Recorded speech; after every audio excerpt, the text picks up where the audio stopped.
जन्माद्यस्येतोऽन्वयाततितरतश्चार्थेषु विघ्नस्वरा तेने ब्रह्महृदायादिकवये मुह्यन्ते सूरयः तेजो वारिमृदां यथा विनिमयो यत्र त्रिसर्गो मृषा धाम्ना स्वेन सदा निरस्ततः तं सत्यं परं धीमहि धर्मः प्रोचितकैतवोऽत्र परमो निर्मत्सराणां सतां वेद्यं वास्तवमत्र वस्तु शिवदं तापत्रयोन्मूलनं श्रीमद्भागवते महामुनिकृते किं वा परैरीश्वरः सद्यो हृद्यवरुध्यते प्रकृतिभिः शुश्रूषिभिः तुक्षणात् निगमकल्पतरोर्गलितं फलं शुकमुखादमृतद्रवसंयुतं पिबत भागवतं रसम् आलयं मुहुरहो रसिका भुवि भावुकाः यं प्रव्रजन्तमनुपेत्यमपेतकृत्यं द्वैपायनो विरहकातराजुहाव पुत्रेति तन्मयतया तरवोऽभिनेदुः तं सर्वभूतहृदयं मुनिमानतोऽस्मि। एकादशोऽध्यायः। ಶ್ರೀಶುಕ ಉವಾಚ. 11ನೇ ಅಧ್ಯಾಯ. ಇಲ್ಲಿಗೆ 10 ಅಧ್ಯಾಯಗಳ ಮೂಲಕ ಜ್ಞಾನಯೋಗ ಭಕ್ತಿಯೋಗ ಎರಡನ್ನೂ ಸಹ ತಿಳಿಸಿಕೊಟ್ರು. ಇನ್ನು ಮುಂದೆ 5 ಅಧ್ಯಾಯಗಳಿವೆ ಈ ಸ್ಕಂದದಲ್ಲಿ. 5 ಅಧ್ಯಾಯಗಳಲ್ಲಿ ಕರ್ಮಯೋಗವನ್ನು ವಿಶೇಷವಾಗಿ ತಿಳಿಸ್ತಾರೆ. ಅದರಲ್ಲಿ ಈ 11ನೇ ಅಧ್ಯಾಯದಲ್ಲಿ ಸಾಮಾನ್ಯ ಜನರ ಇದು ರೀತಿ ನೀತಿಗಳು ಹೇಗಿರಬೇಕು, ಅವರ ನಿಯಮಗಳು ಹೇಗಿರಬೇಕು ಅಂತ ವರ್ಣಿಸಿ, ಆಮೇಲೆ ಜಾತಿ ಧರ್ಮ ಮತ್ತು ಸ್ತ್ರೀ ಧರ್ಮ ಇದಿಷ್ಟನ್ನು ಸಹ ಹೇಳ್ತಾರೆ ಅನ್ನೋದು ವಿಶೇಷ. ಶ್ರೀಶುಕೋವಾಚ. ಶ್ರುತ್ವೇ ಹಿತಂ ಸಾಧು ಸಭಾಜಿತಂ ಮಹತ್ತಮಾಗ್ರಣ್ಯ ಉರುಕ್ರಮಾತ್ಮನಃ ಜಿಷ್ಠಿರೋ ದೈತ್ಯಪತೇರ್ಮುದಾಯುತಃ ಪಪ್ರಚ್ಛ ಭೂಯಸ್ತನಯಂ ಸ್ವಯಂಭುವಃ. ನೋಡ್ಬೇಕು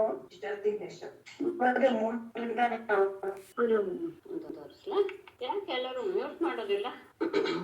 ಉರುಕ್ರಮಾತ್ಮನಃ ಮಹತ್ತಮಾಗ್ರಣ್ಯಃ ದೈತ್ಯಪತೇಃ ಸಾಧು ಸಭಾಜಿತಂ ಈಹಿತಂ ಶ್ರುತ್ವಾ ಯುಧಿಷ್ಠಿರಃ ಮುದಾಯುತಃ ಸ್ವಯಂಭುವಃ ತನಯಂ ಭೂಯಃ ಪಪ್ರಪೃಚ್ಛ. ಉರುಕ್ರಮಾತ್ಮನಃ. ಉರುಕ್ರಮ ಅಂದ್ರೆ ಅತ್ಯಂತ ಪವಿತ್ರವಾದಂತಹ, ಸ್ತುತಿಸಲು ಅರ್ಹವಾದಂತಹ ಕೆಲಸವನ್ನು ಮಾಡುವಂತಹವನು ಅಂದ್ರೆ ಪರಮಾತ್ಮ ಅಂತ ಅರ್ಥ. ಆ ಪರಮಾತ್ಮನಲ್ಲಿಯೇ ಆತ್ಮ ತನ್ನನ್ನ ತೊಡಗಿಸಿಕೊಂಡವನು ಅಂತ ಅರ್ಥ. ಉರುಕ್ರಮಾತ್ಮನಃ ಅನ್ನೋದಕ್ಕೆ ಪ್ರಹ್ಲಾದ ಅಂತ ಅರ್ಥ. ಪರಮಾತ್ಮನಲ್ಲಿಯೇ ತನ್ನನ್ನ ಪೂರ್ತಿಯಾಗಿ ನೆಲೆಗೊಳಿಸಿಕೊಂಡಿರುವಂತಹ ಮಹತ್ತಮಾಗ್ರಣ್ಯ, ಅದು ಬೇರೆ, ಅತ್ಯಂತ ಮಹಾಪುರುಷರಲ್ಲಿ ಅಗ್ರಗಣ್ಯನಾದಂತಹ ದೈತ್ಯಪತೇಹೇ, ದೈತ್ಯನ ರಾಜನಾದ ಪ್ರಹ್ಲಾದನ ಗಮನಿಸಿ. ಮಹತ್ತಮಾಗ್ರಣ್ಯ ಅನ್ನೋದು ಸಹ ಷಷ್ಠಿ, ಉರುಕ್ರಮಾತ್ಮನಃ ಅನ್ನೋದು ಷಷ್ಠಿ, ಅದೆರಡು ಸಹ ದೈತ್ಯಪತೇಹೇ ಅನ್ನೋದಕ್ಕೆ ವಿಶೇಷಣ. ವ್ಯಾಕರಣದವರಾದ್ರೆ ಸ್ವಲ್ಪ ಹೇಳ್ತೇನೆ. ಅಗ್ರಣೀ ಶಬ್ದ ಗ್ರಾಮಣೀ ಶಬ್ದದ ಹಾಗೆ ಅಲ್ಲಿ ಎಣ್ಣು ಬರುತ್ತೆ. ಏಚೋಯವಾಯಾವಹ ಎರಡನೇ ಕಾಚೋ ಸಂಯೋಗ ಪೂರ್ವಸ್ಯ ಎನ್ನುವ ಸೂತ್ರದಿಂದ ಹಾಗಾಗಿ ಅಗ್ರಣೀ ಶಬ್ದ ಷಷ್ಠಿಯಲ್ಲಿ ಗ್ರಣ್ಯ ಅಂತ.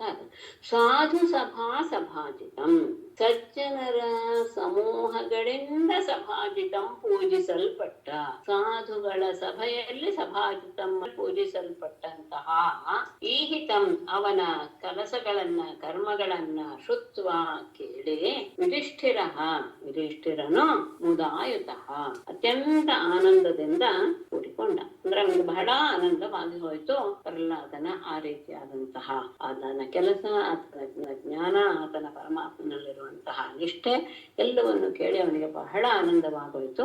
ಅದಾದ ಮೇಲೆ ಸ್ವಯಂಭುವಃ ತನಯಂ, ಬ್ರಹ್ಮನ ಮಗನಾದಂತಹ ನಾರದನನ್ನ ಭೂಯಃ ಪಪ್ರಚ್ಛ, ಮತ್ತೆ ಪ್ರಶ್ನೆ ಮಾಡಿದ.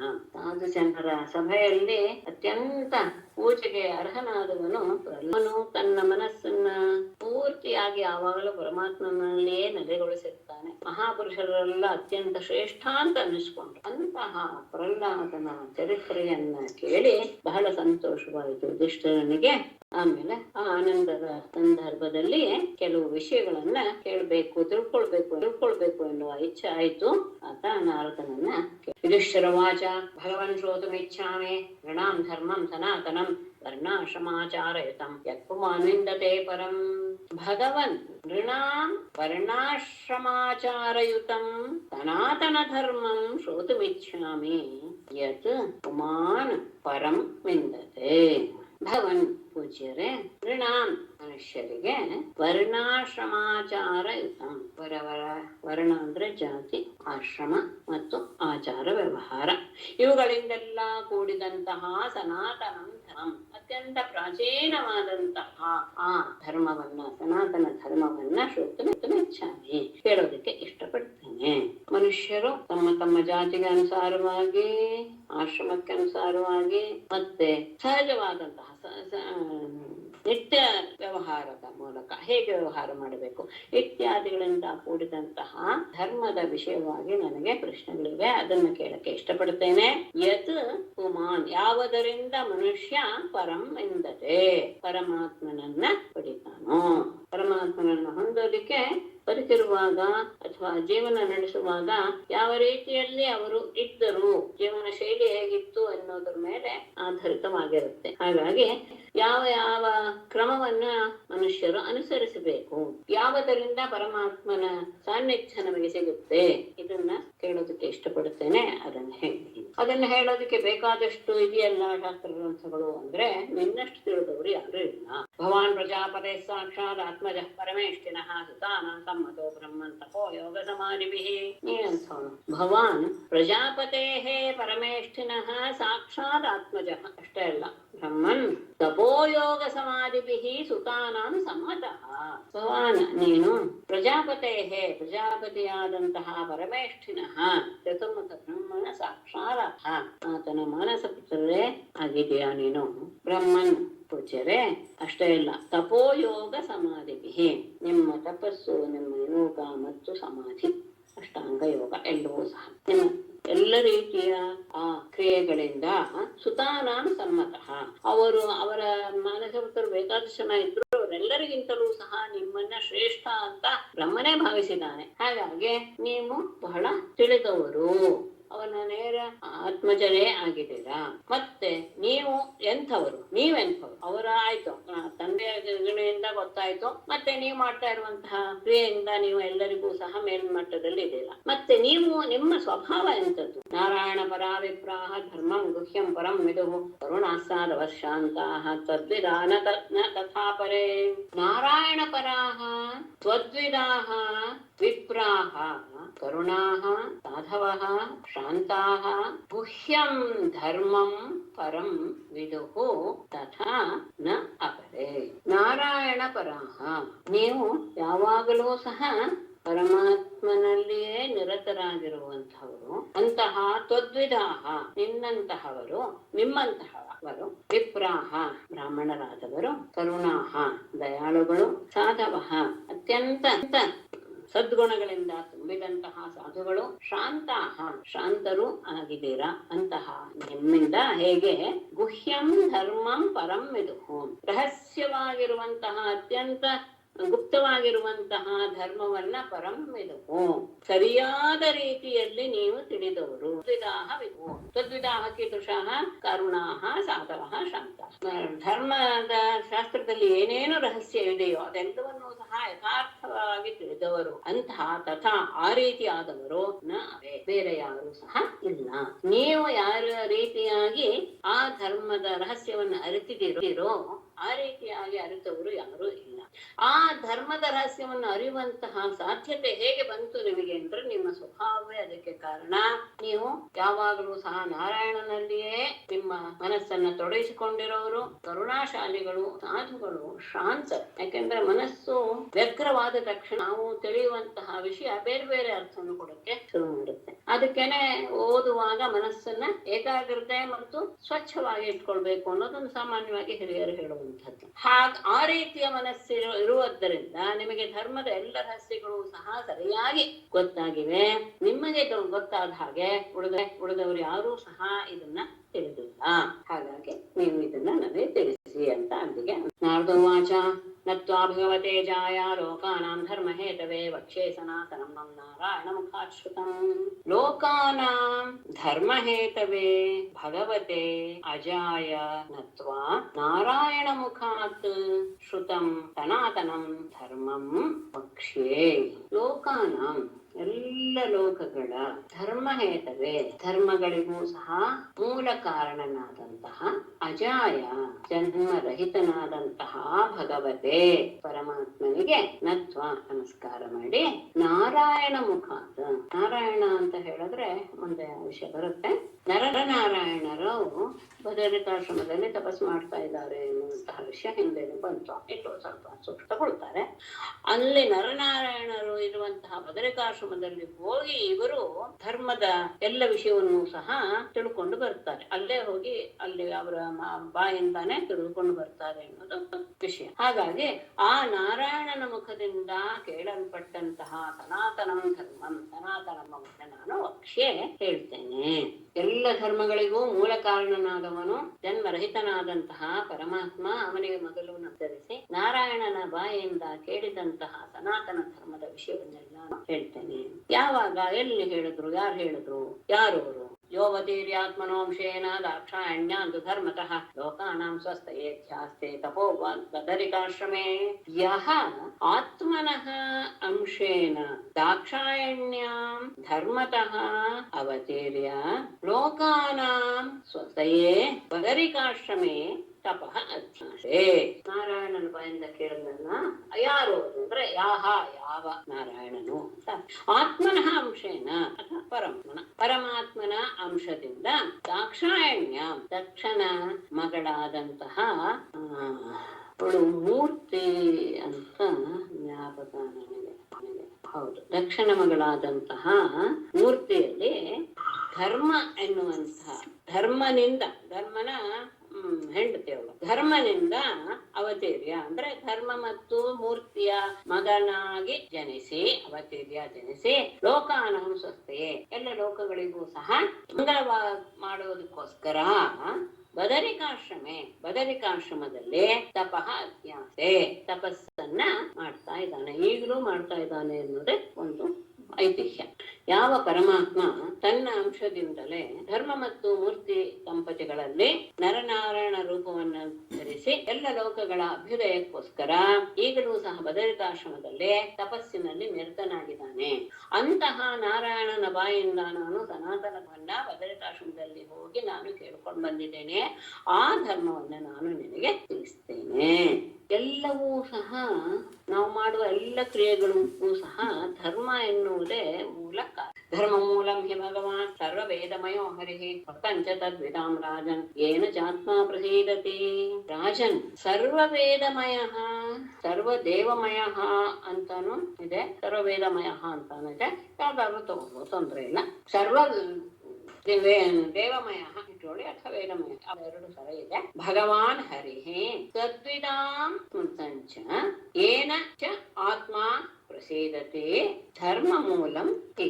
ರಾಜನೇ ಸರ್ವ ವೇದಮಯ, ಎಲ್ಲ ವೇದಗಳ ಸ್ವರೂಪನಾದ, ಅಥವಾ ಸರ್ವದೇವಮಯ ಅಂದ್ರೆ ಎಲ್ಲ ದೇವತೆಗಳ ಸ್ವರೂಪನಾದ ಭಗವಾನ್ ಭಗವಂತನಾದ ಹರಿಹಿ, ಹರಿಯು ತದ್ವಿದಾಂ ಅಂದ್ರೆ ಪರಮಾತ್ಮನ ಸ್ವರೂಪವನ್ನ ಅರಿತವರಿಗೆ ಮತ್ತು ಸ್ಮೃತಂಚ ಅವರು ರಚಿಸಿದಂತಹ ಸ್ಮೃತಿಯ ಮೂಲಕ, ಸ್ಮೃತ ಅಂದ್ರೆ ಸ್ಮೃತಿ ಅಂತ ಅರ್ಥ ಮಾಡಬೇಕು ಅಂತ ಹೇಳಿದ್ದಾರೆ, ಸ್ಮೃತಿಯ ಮೂಲಕ ಏನಚ ಆತ್ಮ ಪ್ರಸೀದತೆ, ಯಾವುದರಿಂದ ಮನಸ್ಸು ಆನಂದವನ್ನು ಪಡೆಯುತ್ತೋ ಅದು ಧರ್ಮ ಮೂಲಂ ಹಿ.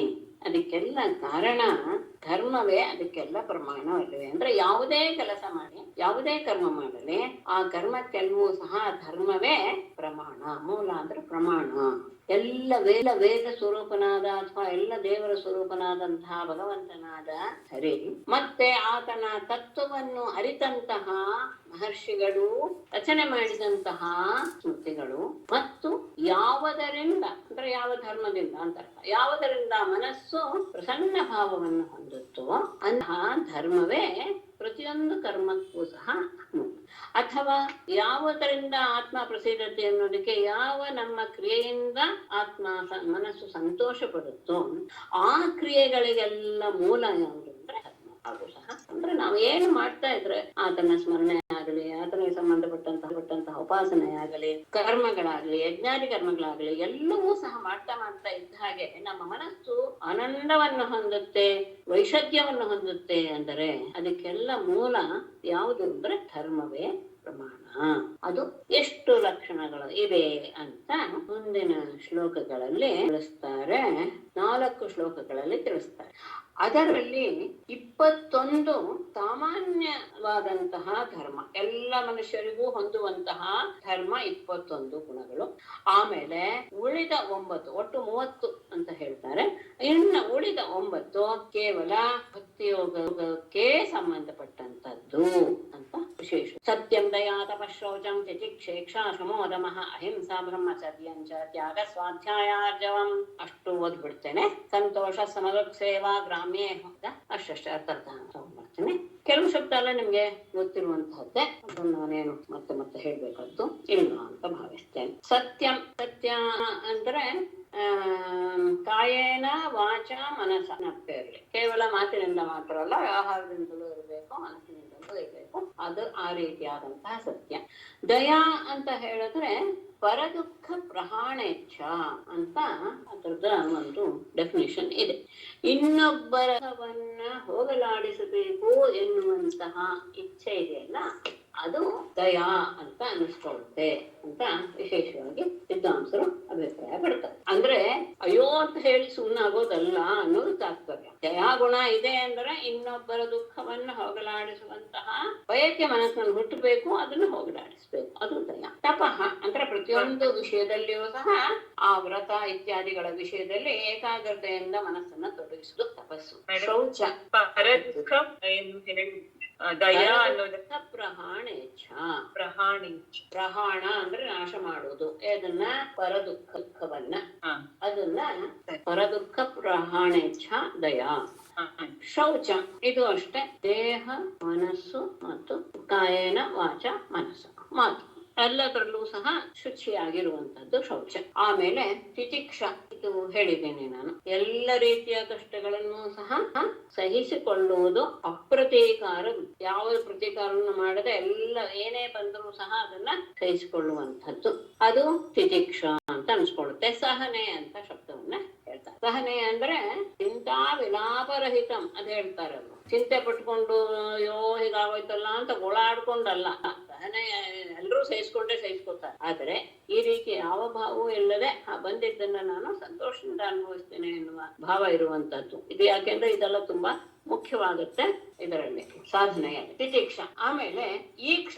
ಈಕ್ಷ ಅಂತ ಹೇಳಿದ್ರೆ ನೋಡೋದು ಅಂತ ಅರ್ಥ. ನೋಡೋದು ಅಂದ್ರೇನು, ಇದು ಸರಿ ಇದೆ ಇದು ಇಲ್ಲ ಎನ್ನುವುದರ ಬಗ್ಗೆ ವಿವೇಕ ಇರಬೇಕು. ಯುಕ್ತಾಯುಕ್ತ ವಿವೇಕ ಅಂತ ತಗೊಳ್ತಾರೆ. ಇದು ಸರಿ ಇದೆ ಇದು ಸರಿ ಇಲ್ಲ ಅಂತ ವಿವಿಚ್ಯ ಜ್ಞಾನಂ ಇದೆಯಲ್ಲ, ಅದು ವಿವೇಕ. ಆ ರೀತಿಯಾದಂತಹ ಬುದ್ಧಿ. ಆಮೇಲೆ ಶಮಃ ಮನಸ್ಸಿನ ನಿಗ್ರಹ. ದಮಃ ಅಂದ್ರೆ ಇಂದ್ರಿಯಗಳ ನಿಗ್ರಹ. ಆಮೇಲೆ ಅಹಿಂಸೆ ಇದೆ, ಯಾವ ಪ್ರಾಣಿಗಳಿಗೂ ಸಹ ಹಿಂಸೆಯನ್ನ ಮಾಡದೇ ಇರೋದು. ಬ್ರಹ್ಮಚರ್ಯ. ತ್ಯಾಗ ಅಂದ್ರೆ ದಾನ ಅಂತ ಅರ್ಥ. ಸ್ವಾಧ್ಯಾಯ ಅಂದ್ರೆ ತಮ್ಮ ದಿನನಿತ್ಯದ ಏನು ಜಪತಪಾದಿ ಪ್ರಾಣಾದಿಗಳಿದೆಯೋ ಅದನ್ನ ಮಾಡುವುದು ಸ್ವಾಧ್ಯಾಯ. ಆರ್ಜವ ಅಂದ್ರೆ ನೇರವಾದ ನಡವಳಿಕೆ ಅಂದ್ರೆ ಸರಳತೆ ಅಂತ ಹೇಳ್ಬೋದು. ಆಮೇಲೆ ಇದಿಷ್ಟು 13 ಗುಣಗಳು ಆಯ್ತು. ಆಮೇಲೆ ಸಂತೋಷ ಸಮದೃಕ್ ಸೇವಾ ಗ್ರಾಮ್ಯೇಹೋ ಪರಮಶ್ರಮೈ ಶನೈ ಋಣಾಮ್ಯ ಪರ್ಯಯೇ ಕ್ಷಾ ಮೌನಮಾತ್ಮ ವಿಮರ್ಶನಂ. ಇದರಲ್ಲಿ ಅನ್ಯಾಯ ಇಲ್ಲ, ಕ್ರಮವಾಗೇ ಇದೆ, ಹಾಗಾಗಿ ಮತ್ತೆ ಅದಕ್ಕೆ ತಗೊಳ್ಳೋದು ಬೇಡ. ಸಂತೋಷ ಅಂದ್ರೇನು, ನಮಗೆ ಏನು ಸಿಕ್ಕಿದೆಯೋ ಜೀವನದಲ್ಲಿ ಅದರಲ್ಲಿಯೇ ಸಂತೋಷ ಪಡುವುದು ಅಂತ ಅರ್ಥ. ಸಿಕ್ಕಿದಷ್ಟರಲ್ಲಿ ತೃಪ್ತಿ ಪಡುವುದು, ಆ ರೀತಿಯ ಸಂತೋಷ. ಆಮೇಲೆ ಸಮದೃಕ್ ಸೇವಾ ಅಂದ್ರೆ ಅತ್ಯಂತ ಯೋಗಿಗಳನ್ನ ನಾವು ಆರಾಧಿಸುವುದು. ಯೋಗಿಗಳು ಹೇಗಿರ್ತಾರೆ ಅಂದ್ರೆ ಸಮದೃಕ್, ಅವರು ಎಲ್ಲರ ಬಗ್ಗೆಯೂ ಸಹ ಸಮಾನವಾದಂತಹ ಭಾವವನ್ನು ಹೊಂದಿರ್ತಾರೆ. ಅಂತಹ ಯೋಗಿಗಳನ್ನ ಸೇವೆ ಮಾಡುವುದು. ಇದು ಗಮನಿಸಿ, ಒಂದಕ್ಕೊಂದು ಇದು ಪೂರಕವಾಗಿರುತ್ತೆ. ಸತ್ಯವಿದ್ದರೆ ಆಮೇಲೆ ದಯೆ, ಆಮೇಲೆ ಅದಕ್ಕೆ ಸಂಬಂಧಪಟ್ಟಂತಹ ತಪಸ್ಸು, ಇದು ಒಂದನ್ನ ಬೆಳೆಸಿಕೊಂಡು ಹೋಗುವಂತಹ ಗುಣಗಳು. ಅಹಿಂಸಾ ಬ್ರಹ್ಮಚರ್ಯ ತ್ಯಾಗ ಸ್ವಾಧ್ಯಾಯ ಆಗ್ತಾ ಇದ್ದಾಗ ಆಮೇಲೆ ಸಹಜವಾಗಿ ಸರಳತೆ ಬರುತ್ತೆ. ಆಮೇಲೆ ಇದ್ದಿದ್ದರಲ್ಲಿಯೇ ಸಂತೋಷ ಪಡ್ತಾನೆ. ಆಮೇಲೆ ಯೋಗಿಗಳ ಸೇವೆ ಮಾಡ್ತಾ ಇದ್ದ ಹಾಗೆ ಗ್ರಾಮ್ಯೇಹೋಪರಮ ಶನೈಹಿ ಗ್ರಾಮ್ಯೇಹೋಪರಮ ಅಲ್ಲೊಂದು ಬದಲಾವಣೆ ಇದೆ. ಶನೈ ಅಂದ್ರೆ ಹೀಗೆ ಮಾಡ್ತಾ ಬಂದ ಹಾಗೆ ಮೆಲ್ಲನೆ ಅವನಿಗೆ ಗ್ರಾಮ್ಯೇಹ ಉಪರಮಃ, ಲೌಕಿಕ ವಿಷಯದಲ್ಲಿರುವಂತಹ ಅಥವಾ ಅದು ಬೇಕು ಇದು ಬೇಕು ಎನ್ನುವ ಉದ್ದೇಶದಿಂದ ಮಾಡುವಂತಹ ಯಜ್ಞಾದಿ ಕ್ರಿಯೆಗಳಲ್ಲೇ ಉಪರಮಃ ಕ್ರಮವಾಗಿ ಆತ ಅದರಿಂದ ವಿರತನಾಗುತ್ತಾನೆ, ವಿರಕ್ತಿಯನ್ನ ಹೊಂದುತ್ತಾನೆ. ಅಂದ್ರೆ ಇದರಿಂದ ಏನು ಪ್ರಯೋಜನ, ಇದರಿಂದ ಏನು ಪ್ರಯೋಜನ ಎನ್ನುವ ಭಾವ ಬರ್ತಾ ಬರ್ತಾ ಇದ್ದ ಹಾಗೆ ಲೌಕಿಕ ವಿಷಯಗಳ ಬಗ್ಗೆ ಆಸಕ್ತಿ ಕಡಿಮೆ ಆಗ್ತಾ ಇದ್ದ ಹಾಗೆ ಅದನ್ನ ಪಡೆಯಬೇಕು ಎನ್ನುವ ಉದ್ದೇಶ ಮಾಡುವಂತಹ ಕರ್ಮಗಳ ಬಗ್ಗೆ ಸಹಜವಾಗಿ ಜಿಹಾಸೆ ಉಂಟಾಗುತ್ತೆ. ಆಮೇಲೆ ನೃಣ, ಇದೆಲ್ವೂ ನೃಣ ಮನುಷ್ಯರಿಗೆ ಅಂತ ಅರ್ಥ ಮೊದಲ ತಗೊಳ್ಬೇಕು. ವಿಪರ್ಯಯ ಈಹ ಈಕ್ಷಾ ಅಂತ ಅರ್ಥ. ವಿಪರ್ಯಯ ಅಂದ್ರೆ ನಾವು ಮಾಡುವಂತಹ ಕೆಲಸಗಳೆಲ್ಲೂ ಸಹ ಫಲವನ್ನು ಕೊಡುತ್ತೆ ಅನ್ನೋ ಬುದ್ಧಿಯಿಂದ ಮಾಡ್ತೀವಿ. ಹೀಗೆ ಈ ರೀತಿಯಾದಂತಹ ನಾವು ನಮ್ಮ ಜೀವನದ ಶೈಲಿಯನ್ನು ಬದಲಾಯಿಸ್ಕೊಂಡು ಬರ್ತಾ ಇದ್ದಾಗ ಅದಕ್ಕೆ ವಿಪರ್ಯಯ ಅಂದ್ರೆ ನಾನು ಮಾಡುವಂತಹದ್ದು ಯಾವುದೂ ಸಹ ಅಂತಹ ಫಲವಿಲ್ಲದ್ದು. ವಿಪರ್ಯಯ ಈಹ, ಈಹ ಅಂದ್ರೆ ಕ್ರಿಯೆ, ಅದು ಫಲವಿಲ್ಲದ್ದು ಅನ್ನುವ ಈಕ್ಷಾ ಅಂದ್ರೆ ನೋಡುವಿಕೆ. ಅಂದ್ರೆ ಎಲ್ಲವೂ ಸಹ ಇದರಿಂದ ಯಾವ ಪ್ರಯೋಜನವೂ ಇಲ್ಲ ಎನ್ನುವಂತಹ ಭಾವದಿಂದ ಅದನ್ನ ನೋಡೋದಕ್ಕೆ ಶುರು ಮಾಡಿದ ಮೇಲೆ ಏನಾಗತ್ತೆ, ಮೌನಂ ಆತ್ಮ ವಿಮರ್ಶನಂ. ಆತ ಆ ರೀತಿಯಾದ ವಿಚಾರ ಬಂದ ಹಾಗೆ ತನ್ನ ಮಾತನ್ನ ತಡೆ ಮಾಡ್ತಾನೆ. ಮೌನ ಅಂತ ಹೇಳಿದ್ರೆ ಕೇವಲ ಮಾತನಾಡದೇ ಇರೋದಲ್ಲ, ಮನಸ್ಸಿನಲ್ಲಿಯೂ ಸಹ ವಿಚಾರ ಬರದೇ ಇರೋದು ಮೌನ. ಮೌನವಾಗ್ತಾ ಇದ್ದ ಹಾಗೆ ಏನ್ ಶುರುವಾಗುತ್ತೆ, ಆತ್ಮಚಿಂತನಂ, ಆತ್ಮ ವಿಮರ್ಶನಂ ಅದು ಆಗುತ್ತೆ. ಆದ ಮೇಲೆ ಅದು ಬರ್ಬೇಕು ಅಂತ ಅರ್ಥ. ಇದಿಷ್ಟು ಅನ್ನಾದ್ಯಾದೇಹ ಸಂವಿಭಾಗ ಭೂತೇಭ್ಯಶ್ಚೈತಾರ್ಹತಃ ತೇಷು ಆತ್ಮ ದೇವತಾ ಬುದ್ಧಿ ಸುತರಾಂ ಋಷು ಪಾಂಡವ ಭೂತೇಭ್ಯ ಅನ್ನಾದ್ಯಾದೇಹ ಸಂವಿಭಾಗ ತೇಷು ಆತ್ಮದೇವತಾ ಬುದ್ಧಿ ಋಷು ಸುತರಾಂ. ಎಲ್ಲ ಪ್ರಾಣಿಗಳಿಗೂ ಸಹ ಅನ್ನಾದ್ಯಾದೇಹ ಅಂದ್ರೆ ಅವರವರಿಗೆ ಜೀವನಕ್ಕೆ ಏನೇನು ಬೇಕು ಅದೆಲ್ಲವನ್ನು, ವಿಶೇಷವಾಗಿ ಆಹಾರ ಮೊದಲಾದವುಗಳನ್ನ ಯಥಾರ್ಹತಃ ಅವರ ಯೋಗ್ಯತೆಗೆ ಅನುಗುಣವಾಗಿ ಸಂವಿಭಾಗ ಅದನ್ನ ಹಂಚಿಕೊಡುವುದು. ತೇಷು ಆ ಪ್ರಾಣಿಗಳ ವಿಷಯದಲ್ಲಿ ಆತ್ಮದೇವತಾ ಬುದ್ಧಿ ಅಂದ್ರೆ ಅವನಲ್ಲಿರುವಂತಹ ಪರಮಾತ್ಮ ನನ್ನಲ್ಲಿರುವಂತಹ ಪರಮಾತ್ಮ ಒಂದೇ, ಅವನಲ್ಲಿಯೂ ಪರಮಾತ್ಮ ನೆಲೆಸಿದ್ದಾನೆ ಎನ್ನುವ ಈ ರೀತಿಯಾದಂತಹ ಬುದ್ಧಿ ಇದು ಋಷು ಸುತರಾಂ. ಮನುಷ್ಯರಲ್ಲಿ ಇದು ಖಂಡಿತವಾಗಿಯೂ ಸಹ ಇರಲೇಬೇಕಾದದ್ದು. ಇದಿಷ್ಟು ಸಾಮಾನ್ಯವಾಗಿ ಎಲ್ಲರಲ್ಲಿಯೂ ಇರಬೇಕಾದಂತಹ 21. ಮುಂದಿಂದು 9 ಭಕ್ತಿಯನ್ನು ಉಂಟು ಮಾಡುವಂಥದ್ದು. ಶ್ರವಣಂ ಕೀರ್ತನಂ ಚಾಸ್ಯ ಸ್ಮರಣಂ ಮಹತಾಂ ಗತೇಃ ಸೇವೇದ್ಯಾವನತಿರ್ದಾಸ್ಯಂ ಸಖ್ಯಂ ಆತ್ಮಸಮರ್ಪಣಂ. ಅಸ್ಯ ಶ್ರವಣಂ ಕೀರ್ತನಂ ಮಹತಾಂ ಸ್ಮರಣಂ ಮಹತಾಂ ಗತೇಃ ಸೇವಾ ಇಚ್ಛಾ ಅವನತಿಃ ದಾಸ್ಯಂ ಸಖ್ಯಂ ಆತ್ಮಸಮರ್ಪಣಂ ಎಂದ ಬಂತನ ಪ್ರಹ್ಲಾದ ಹೇಳುವಂತಹ ಅದೇ. ಆತನ ಅಸ್ಯ ಅಂದ್ರೆ ಪರಮಾತ್ಮನ ಗುಣಲೀಲೆಗಳನ್ನ ಶ್ರವಣ ಕೇಳುವುದು, ಕೀರ್ತನ ಸ್ತುತಿಸುವುದು, ಆಮೇಲೆ ಸ್ಮರಣೆಯನ್ನ ಮಾಡುವುದು. ಮಹತಾಂ ಗತೇಃ ಸೇವಾ ಮಹಾತ್ಮರ ಭಾಗವತರ ಸೇವಾ, ಇಜ್ಯ ಪೂಜೆ, ಅವನತಿ ಆತನಿಗೆ ನಮಸ್ಕಾರ ಮಾಡುವುದು, ದಾಸ್ಯ ಅಂದ್ರೆ ಆತನ ದಾಸನ ಭಾವವನ್ನು ಹೊಂದುವುದು, ಆಮೇಲೆ ಸಖ್ಯಂ ಸ್ನೇಹಿತನ ಭಾವವನ್ನು ಹೊಂದುವುದು, ಕೊನೆಗೆ ಆತ್ಮ ಸಮರ್ಪಣಂ ತನ್ನನ್ನೇ ತಾನೇ ಅವನಿಗೆ ಅರ್ಪಿಸಿಕೊಂಡು ಬಿಡುವುದು. ಇದು 9 ವಿಶೇಷವಾದಂತಹ ಭಕ್ತಿ ಯೋಗಕ್ಕೆ ಸಂಬಂಧಪಟ್ಟಂತಹ 9. ಒಟ್ಟು 21 ನವವಿಧ ಭಕ್ತಿಯಲ್ಲಿ ಬಂದಿದೆಯಲ್ಲ, ಅದನ್ನ ನೃಣಾಮಯಂ ಪರೋ ಧರ್ಮ ಸರ್ವೇಷಾಂ ಸಮುದಾಹೃತಃ ತ್ರಿಂಶಲ್ಲಕ್ಷಣವಾನ್ ರಾಜನ್ ಸರ್ವಾತ್ಮಾಯೇನ ತುಷ್ಯತಿ. ನೃಣಾಂ ಸರ್ವೇಷಾಂ ಅಯಂ ಪರಮಃ ಧರ್ಮಃ ಸಮುದಾಹೃತಃ ರಾಜನ್ ತ್ರಿಂಶಲ್ಲಕ್ಷಣವಾನ್ ಯೇನ ಸರ್ವಾತ್ಮ ತುಷ್ಯತಿ. ಸರ್ವೇಷಾಂ ನೃಣಾಂ ಸರ್ವೇಷಾಂ ಎಲ್ಲ ಮನುಷ್ಯರಿಗೂ ಸಹ ಅಯಂ ಪರಹ ಧರ್ಮ ಸಮುದಾಹೃತಃ. ಈ ರೀತಿಯೆಲ್ಲ ಹಿಂದೆ ತಗೊಳ್ಳಿ. ತ್ರಿಂಶಲ್ಲಕ್ಷಣವಾನ್ ಪರಹ ಧರ್ಮ ಸಮುದಾಹೃತಃ. ಈ 30 ಲಕ್ಷಣದಿಂದ ಕೂಡಿರುವಂತಹದ್ದು ಪರಮಧರ್ಮ ಅಂತ ಎಲ್ಲ ಕಡೆ ಹೇಳಲ್ಪಟ್ಟಿದೆ. ರಾಜನೇ ಏನ ಸರ್ವಾತ್ಮ ತುಷ್ಯತೆ. ಯಾವ ಈ ನಡವಳಿಕೆಯಿಂದ ಅಥವಾ ವಿಚಾರದಿಂದ ಅಥವಾ ಸೇವೆಯಿಂದ ಇಟ್ಕೊಳ್ಳಿ 30ರಲ್ಲಿ ಎಲ್ಲದರಿಂದಲೂ ಸಹ ಸರ್ವಾಂತರ್ಯಾಮಿಯಾದಂತಹ ಪರಮಾತ್ಮ ತುಷ್ಯತಿ ಸಂತೋಷ ಪಡ್ತಾನೆ. ಇವುಗಳನ್ನ ನಾವು ಜೀವನದಲ್ಲಿ ಆಚರಣೆಯಲ್ಲಿ ಇಟ್ಟುಕೊಂಡಾಗ ನಮ್ಮಲ್ಲಿಯೂ ನೆಲೆಸಿರುವಂತಹ ಪರಮಾತ್ಮ ಸಂತೋಷ ಪಡ್ತಾನೆ.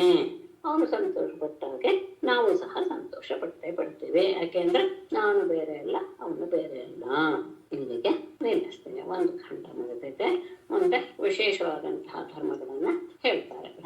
ಅವರಿಗೆ ಎಲ್ಲರಿಗೂ ಸಹ ವಿಶೇಷವಾದಂತಹ ನಿಯಮಗಳನ್ನೆಲ್ಲ ಹೇಳಿ ಸಂಸ್ಕಾರಾಯದವಚ್ಛಿನ್ನಾ ಸದ್ವಿಜೋಜೋ ಯಗಾದಯಂ ಜಗಾದಯಂ ಇತ್ಯಾಧ್ಯಯನ ದಾನಾನಿ ವಿಹಿತಾನಿ ಜನ್ಮ ಕರ್ಮಾವನ ಆಶ್ರಮಚೋದಿತಾಃ ಸಂಸ್ಕಾರಾಃ ಯದವಚ್ಛಿನ್ನಾ ಸಹ ದ್ವಿಜಃ ಯಂ ಅಜಃ ಜಗಾದ ಜನ್ಮ ಕರ್ಮಾವಧಾತಾನಾಂ ದ್ವಿಜನ್ಮನಾಂ ವಿದ್ಯಾಧ್ಯಯನ ದಾನಾನಿ ವಿಹಿತಾನಿ ಆಶ್ರಮಚೋದಿತಾಃ ಕ್ರಿಯಾಃ ಚ ವಿಹಿತಾಃ ವಿಹಿತಾನೇ ಆಗೋಲ್ಲ ಹಾಗಾಗಿ ವಿಹಿತ ಸಂಸ್ಕಾರಗಳು ಯದವಚ್ಛಿನ್ನ ಯಾವ ವ್ಯಕ್ತಿಯಲ್ಲಿ ಸೇರಿಕೊಂಡು ಬಿಟ್ಟಿರುತ್ತೋ ಅಂದ್ರೆ ಯಾರನ್ನ ಬಿಟ್ಟು ಸಂಸ್ಕಾರ ಅನ್ನೋದು ಬೇರೆಯಾಗಿರುವುದೇ ಇಲ್ಲವೋ ಅಂತಹವನು ಸಹ ದ್ವಿಜನ್ಮ ಅಂದ್ರೆ ಷೋಡಶ ಸಂಸ್ಕಾರ ಎನ್ನುವುದು ಮನುಷ್ಯನಿಗೆ ಇದೆ.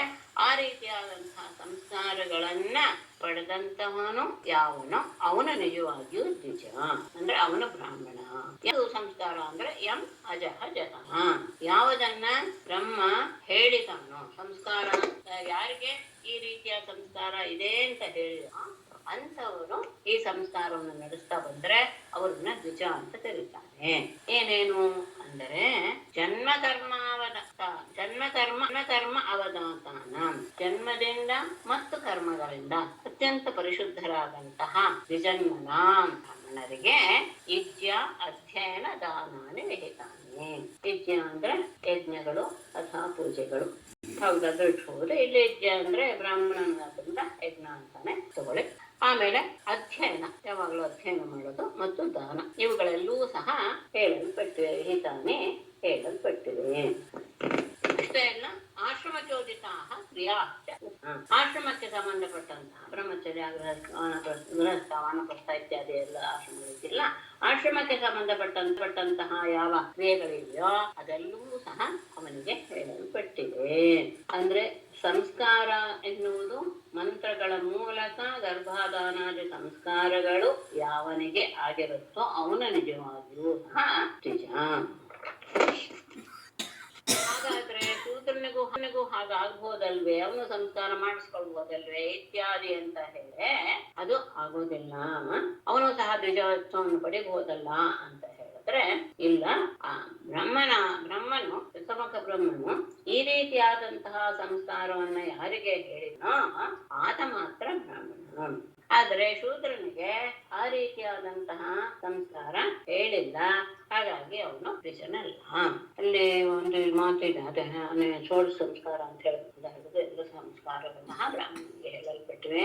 ಇವನಿಗೆ ಶೂದ್ರನಿಗೆ ಹೇಳಿರೋದು ವಿವಾಹ ಮಾತ್ರ ಸಂಸ್ಕಾರ ಅಂತ. ಹಾಗಾಗಿ ಅವನಿಗೆ ಸಂಸ್ಕಾರಗಳು ಸಹ ಇಲ್ಲ. ಯಾಕೆ ಅಂದ್ರೆ ಶ್ರುತಿ ಒಂದ್ ಮಾತು ಹೇಳುತ್ತಂತೆ, ಗಾಯತ್ರಿಯ ಬ್ರಾಹ್ಮಣ ಅಸೃಜತು ತಿಷ್ಟ್ರಭಾ ರಾಜನ್ಯಂ ಜಗತ್ಯ ವೈಶ್ಯಂ ನಕೇನಚಿತ್ ಶೂದ್ರಂ ಅಂತ. ಗಾಯತ್ರಿ ಛಂದಸ್ಸಿನಿಂದ ಬ್ರಾಹ್ಮಣನ ಸೃಷ್ಟಿಯಾಯಿತು. ತ್ರಿಷ್ಟುಪು ಅನ್ನೋದು ಒಂದು ಛಂದಸ್ಸಿನ ಜಾತಿಯ ಹೆಸರು. ಅದರಿಂದ ರಾಜನ್ಯ ಅಂದ್ರೆ ಕ್ಷತ್ರಿಯರ ಜನ್ಮ. ಜಗತಿ ಅನ್ನೋದು ಸಹ ಒಂದು ಛಂದಸ್ಸು. ಅದರಿಂದ ವೈಶ್ಯನ ಆವಿರ್ಭಾವ ಆಯ್ತು. ನಕೇನಚಿತ್ ಯಾವ ಛಂದಸ್ಸು ಸಹ ಶೂದ್ರನಿಗೆ ಹೇಳಲ್ಪಟ್ಟಿಲ್ಲ. ಹಾಗಾಗಿ ಆತನಿಗೆ ಮಂತ್ರ ವಿವಾಹ ಬಿಟ್ಟು ಬೇರೆ ಯಾವ ಸಂಸ್ಕಾರವೂ ಸಹ ಅವನಿಗೆ ಇಲ್ಲ. ಈ ರೀತಿಯಾದಂತಹ ಜನ್ಮ ಮತ್ತು ಕರ್ಮಗಳಿಂದ ಶುದ್ಧರಾದಂತಹ ಬ್ರಾಹ್ಮಣರು ಯಾವ ಸಂಸ್ಕಾರಕ್ಕೆ ಯೋಗ್ಯರು ಎನ್ನುವುದನ್ನ ಬ್ರಹ್ಮ ಹೇಳಿದನೋ ಅವರು ಮಾತ್ರ ದ್ವಿಜ ಅಂತ ಅನ್ನಿಸ್ಕೊಳ್ತಾರೆ.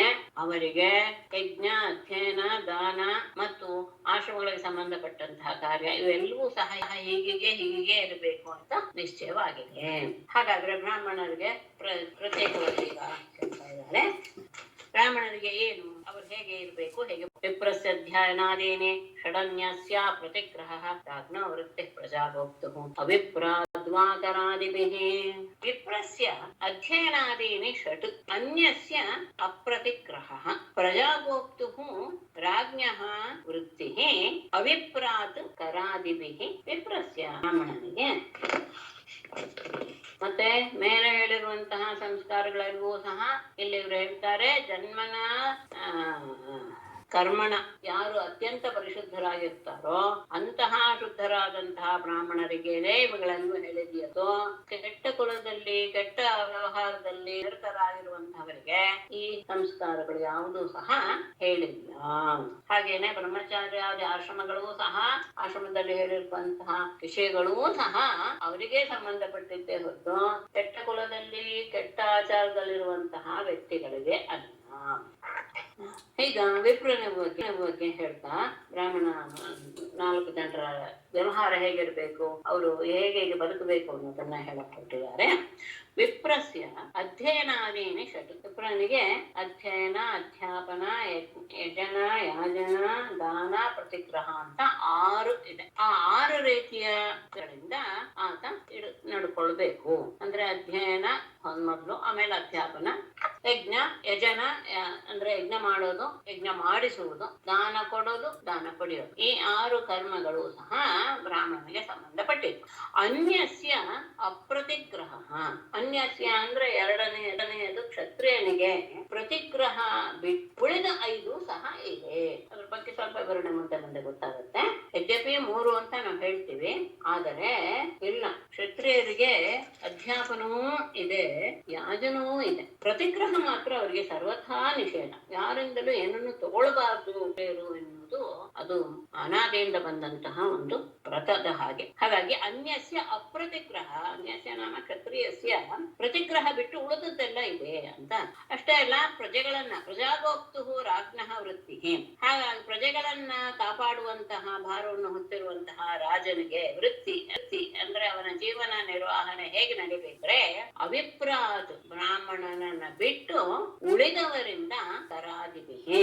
ಕರ ಅಂದ್ರೆ ತೆರಿಗೆ ಮೊದಲಾದವುಗಳು ಅಂದ್ರೆ ಏನು, ದಂಡ ಇತ್ಯಾದಿ, ಬೇರೆದಕ್ಕೆ ಶುಲ್ಕ ಹಾಕೋದು ಇತ್ಯಾದಿ ಎಲ್ಲ ಇದೆಯಲ್ಲ, ಅದರ ಮೂಲಕ ಅವನ ಜೀವನ ನಡೆಯುತ್ತೆ. ವೈಶ್ಯರ್ಗ ಏನು ಅಂದ್ರೆ ಇದು ವಿಪ್ರದ್ದು ಇದ್ರದ್ದು 2 ಆಯ್ತು ಅಂತ ಮತ್ತೆ ಮುಂದೆ ಎಲ್ಲವನ್ನು ಮತ್ತೆ ವಿವರಣೆ ಕೊಡ್ತಾರೆ.